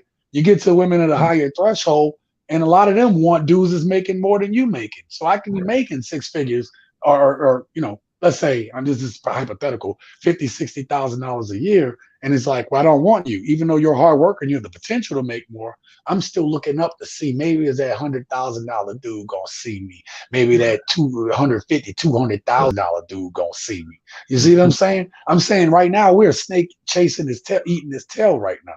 But go ahead. I'm sorry. You ever thought of that? Let me say something to Ace. It's the phrase of the verse says, "He who findeth a wife finds a good thing and obtains favor from the Lord." The issue is, it doesn't say women can't actively put themselves out there to be found. It just says a man that findeth a wife finds a good thing. That's actually what's happening today. There are men who are finding wives, but they're also finding those wives outside of the United States of America. That's why this passport life is got real right now, especially for Black men. The thing is that women, you can't quote the Bible and say those things when women are not traditional. Traditional women are supposed to stay under their parents' home, under the cover of their father, and their fathers usually used to help them, if not vet the man. Amen. Yeah. But women have come out here and started making their own decisions. That's why women are out here sleeping with the Pookies and the Ray Rays and making bad decisions about men. We do know women do not pick men well. That is something we know universally, because what do you hear most women say? Oh, he's a loser. Well, if he was a loser, why did you sleep with him? Right. Oh, he no good. He not this, he not that. Well, why did you relate with him? Because he looked good. Oh, I like that fast life he got. I thought he was going to change because it's me. I thought he was going to change for me. I'm this great woman. And it didn't happen. And what happens is women get bitter because of that guy. And then what happens is they punish the next man who actually steps up to be with them, because they haven't resolved that baggage. And that brings us to the earlier part of this the stream, when we talked about women getting into these marriages by settling, because you didn't want that man. He's not your first, second, third, fourth guy, but he's the guy that's available. Right. Yeah. Nope, that's right. And that was actually that woman that said, right here, I'm gonna bring it up on the screen real quick, that exact part that we talked about, right? We talked about it right here, right? I realized it was a lack of commitment on my part because I didn't really feel romantic towards him. So is that, I hear this all the time, right? You see this all the time, right? I see it all the time through these different TikTok stories and all that stuff that women talk about. Well, my husband didn't this, I didn't feel this way. The same thing that's being said here, right? The same thing.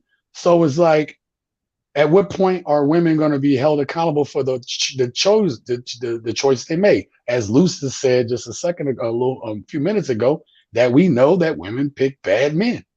And the point, something else that I noticed is something I noticed about that choice selection is women used to pick men on their potential, or their ability to be able to provide, or their potential to be able to provide. Right. And it didn't really matter. Right. Like, again, in Mexico, they're still selecting like that. Around in all these other countries that are not North America, not, the Western culture, they're still picking men based on the ability to protect and provide. We are not picking based on that. Right now, you have women that's picking dudes that are in jail right now. So what the dudes that are doing what they're supposed to do aren't getting selected. And I know, and Loses knows, and a lot of the dudes on here know, because we see it on these channels. They're not getting picked. It's the Pookies, the Ray Rays, the Chads, and the Tyrones, right? That is what strength is to women nowadays. How much money can you have, and not for provisions for the kid? Is like, how can if you have money, then I can floss, I can have my nails done, I can have this stuff done. So you got that. The Pookies and the Ray Rays, because they make me tangle, because those dudes are bad boys. They're looking at these dudes as strength, put strength in the wrong way, right? Because they come off and they cocky and they act a certain way. Women are choosing this way. So again, when we talk about accountability going both ways, ladies, you have to pick better. You can't be scared to talk to that plumber that's putting in his 60 hours a week, but he has his own business. Build with that dude, but you don't want to build with that dude. You want to build with the dude that can give you the provision so you can go floss. It ain't sexy to be with the electrician, the plumber, the dude that's doing the hard labor, the blue collar jobs. So we have to talk about that. We have to realize that it is a selection process. Women go to other countries too also. Yep. And guess what? If I was earlier in the thing, I don't know if you was on here when I talked about it. I see a lot of us through there. But guess what I also see? And I was going to do a video on it. I might still do a video. Them women are by themselves. Dudes that's coming to those countries aren't picking those women. They're not picking modern women. That's not because they don't fit their culture. They don't. It don't fit the culture. It's like, why would I pick that? Why would I pick that? There was actually one of the girls I interviewed, one of them said, in the translation that I put on the screen, check that out. I did an interview on Fifth Avenue with Latin women if they liked American men. One woman said, American men probably won't like me. And I said, ¿Por qué? Why? And she was just like, because I'm an independent woman. They don't typically like that. Right. She even called it out herself. Yeah. Right? Every other woman was pretty feminine, like, I like y'all. You know what I mean? I know what you can bring to the table. This woman said, men probably not going to like me. American men aren't going to like me because I act like y'all women. She said it herself. Go look at that video. So like the second or third interview I did on the channel. Okay. And again, we know women not all the same. Nobody's saying that. We're saying that right now. I refute that. Modern women are all the same. The generalization does fit. I was getting to the point of saying generalizations. Yes, absolutely. Yeah, the generalization is true because that's why right now we have the largest group of single women in America. By far and wide, they all act the same. And because of that, men have shut down. And what do you have? There's actually two thought processes right now. Men are either going MGTOW or they're going passport. Mm-hmm. Either they're going to live without women or they're going to go to another country that's traditional, which out of 200 countries on the planet, you only got it's only about 10, 15 countries that are westernized. So that means men have the choice of 185 countries that are still traditional. Right. And listen, last comment is like they want our culture. I disagree with that a little bit. I think they want our resources, right? Like to be able to have the access, the like you can't put toilet paper down in the toilet in Mexico and flush the toilet, right? Because it can back up the system. They want better plumbing. They want the conveniences, but a lot of them are still ingrained in their culture. They still believe in family. They still believe in family. Yeah, they still believe in family. So what culture do we have? What culture do we have? Right? This is not talk culture. I think you're conflating culture with conveniences, right? The modern conveniences of being a first world country. But even then, if you look at third world women, they're not trying to get here. There's only some women that try to get to America.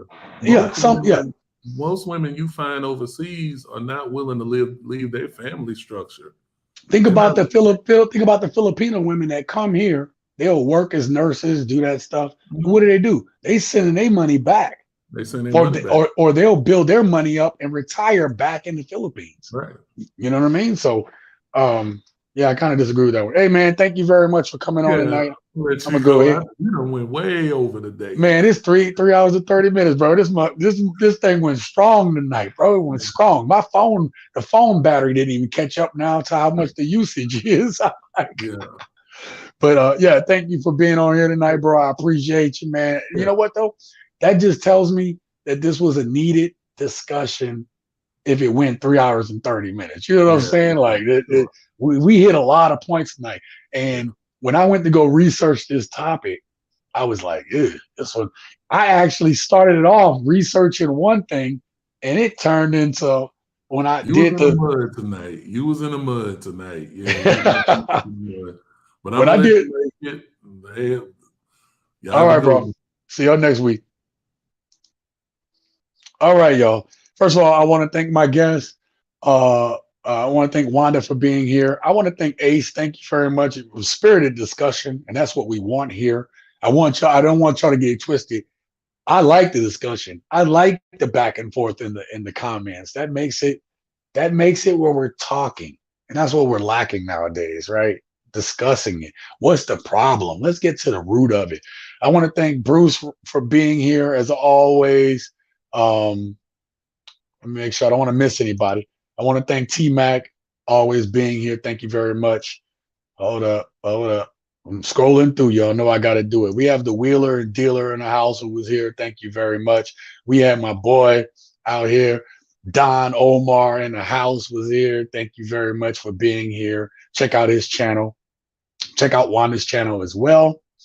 Scrolling up. Man, we had, look at it. Them comments was crazy. The comment section, of course, my guest that I just had on, Lucis, thank you very much for always coming on and providing insight and wisdom. We have the Sand Van. Thank you guys for being here. Also, check out their channel. You're going to enjoy it. I promise you. We got my boy, John from Ham Flights Kit Box. Go check out his channel. We had Jason Stimley in the house. We have Brick Girls Go Stateside. Go check out their channel, John's channel, Ham's Flight Kit Box. I think I said that already. All right. Additionally, I want to thank T-Mac for the $5 super chat tonight. Wheeler and Dealer for his $10 super chat. Thank you very much, brother. I appreciate that. We had Jason. We had my boy QB Passport Flexing. Go check out his channel. Thank you for the support there. All right. And did I miss anybody? If I missed anybody, let me know down in the comments below. But I tried to catch everybody. And then we got my boy Jerome. You got this. Hey, this is one of my boys right here that owns his own business. He'll tell you, you got to step it up, right? You get to one part of your business, you're like, okay, I'm at another rung. Now I got to change my tactics, my game. And a lot of us need to start thinking that way, right? We need to change our tactics, our game for the changing times. We're trying, but we can't do it alone, right? Even my boy down here, as much as he do on his own, he still gets help too. We all need help. We all need each other, right? So again, thank you guys for being here tonight. This was a good one. This was a good one, y'all. And so my last and final parting thoughts, let me bring up the banner because I like to try to keep professional. My last quick final thoughts is that, listen, I brought this up, happy wife, happy life. We talked about the lie that's perpetuated. But what we learned talking tonight, we learned that there's a lot more lies out there. Women have been lied to. A lot of women have been lied to about marriage, about the expectations, because what you see is, I read a lot of comments on Reddit too. A lot of women get into marriage and later on, you know what they'd say, or what I've heard them say? Like, I'll never do it again. And it's like, are women getting married because that's what they were told to do? Because that's what they were taught to do? Were they indoctrinated into the system? We've all been lied. It's not to say that a man doesn't want to make his wife happy. That's not what I meant by saying happy wife, happy life is a lie. But I think the real part that I'm trying to get to with you guys is the fact that at what point in society do we start to say, I have a good man, how do I make him happy too? We don't talk about that. We're so much like, hey, well, men have been happy for millennia, and now it's women's turn to be happy. But are women really happy? Lucis brought up earlier how you have a lot of women that are on Prozac, that are on these antidepressants. So you have this freedom and this ability to do all these things, but you still find yourself not happy, still find yourself drinking wine every night, still find yourself getting dogs and cats because you're not having kids. So if that's not working, then you have to say at some point, I have to change what I'm doing, right? A lot of men, good men, or men in general who are looking to have a wife and looking to be a husband aren't seeing the wives, right? If it is he that finds a wife finds a good thing. Men aren't able to find women that are ready to be wives. And so, as Lucis talked about, and as I've talked about on this channel, the passport exodus is real. Some of you in the chat, Wanda, you have a dude from a whole other place too, because in your experience, right? Some men haven't been raised to be fathers. They haven't been raised to be husbands. And so you've had to look outside. And a number of people that you know in your chat and your channel hasn't found it. So, again, we're when you hear that, you realize we are fighting the same system, the powers that be, that don't care about us, that are profiting off of our mutual distrust, our mutual happiness, what we want for happiness, and ultimately our destruction. Thank you guys for being here tonight. I appreciate you guys. And with that being said, live your best life.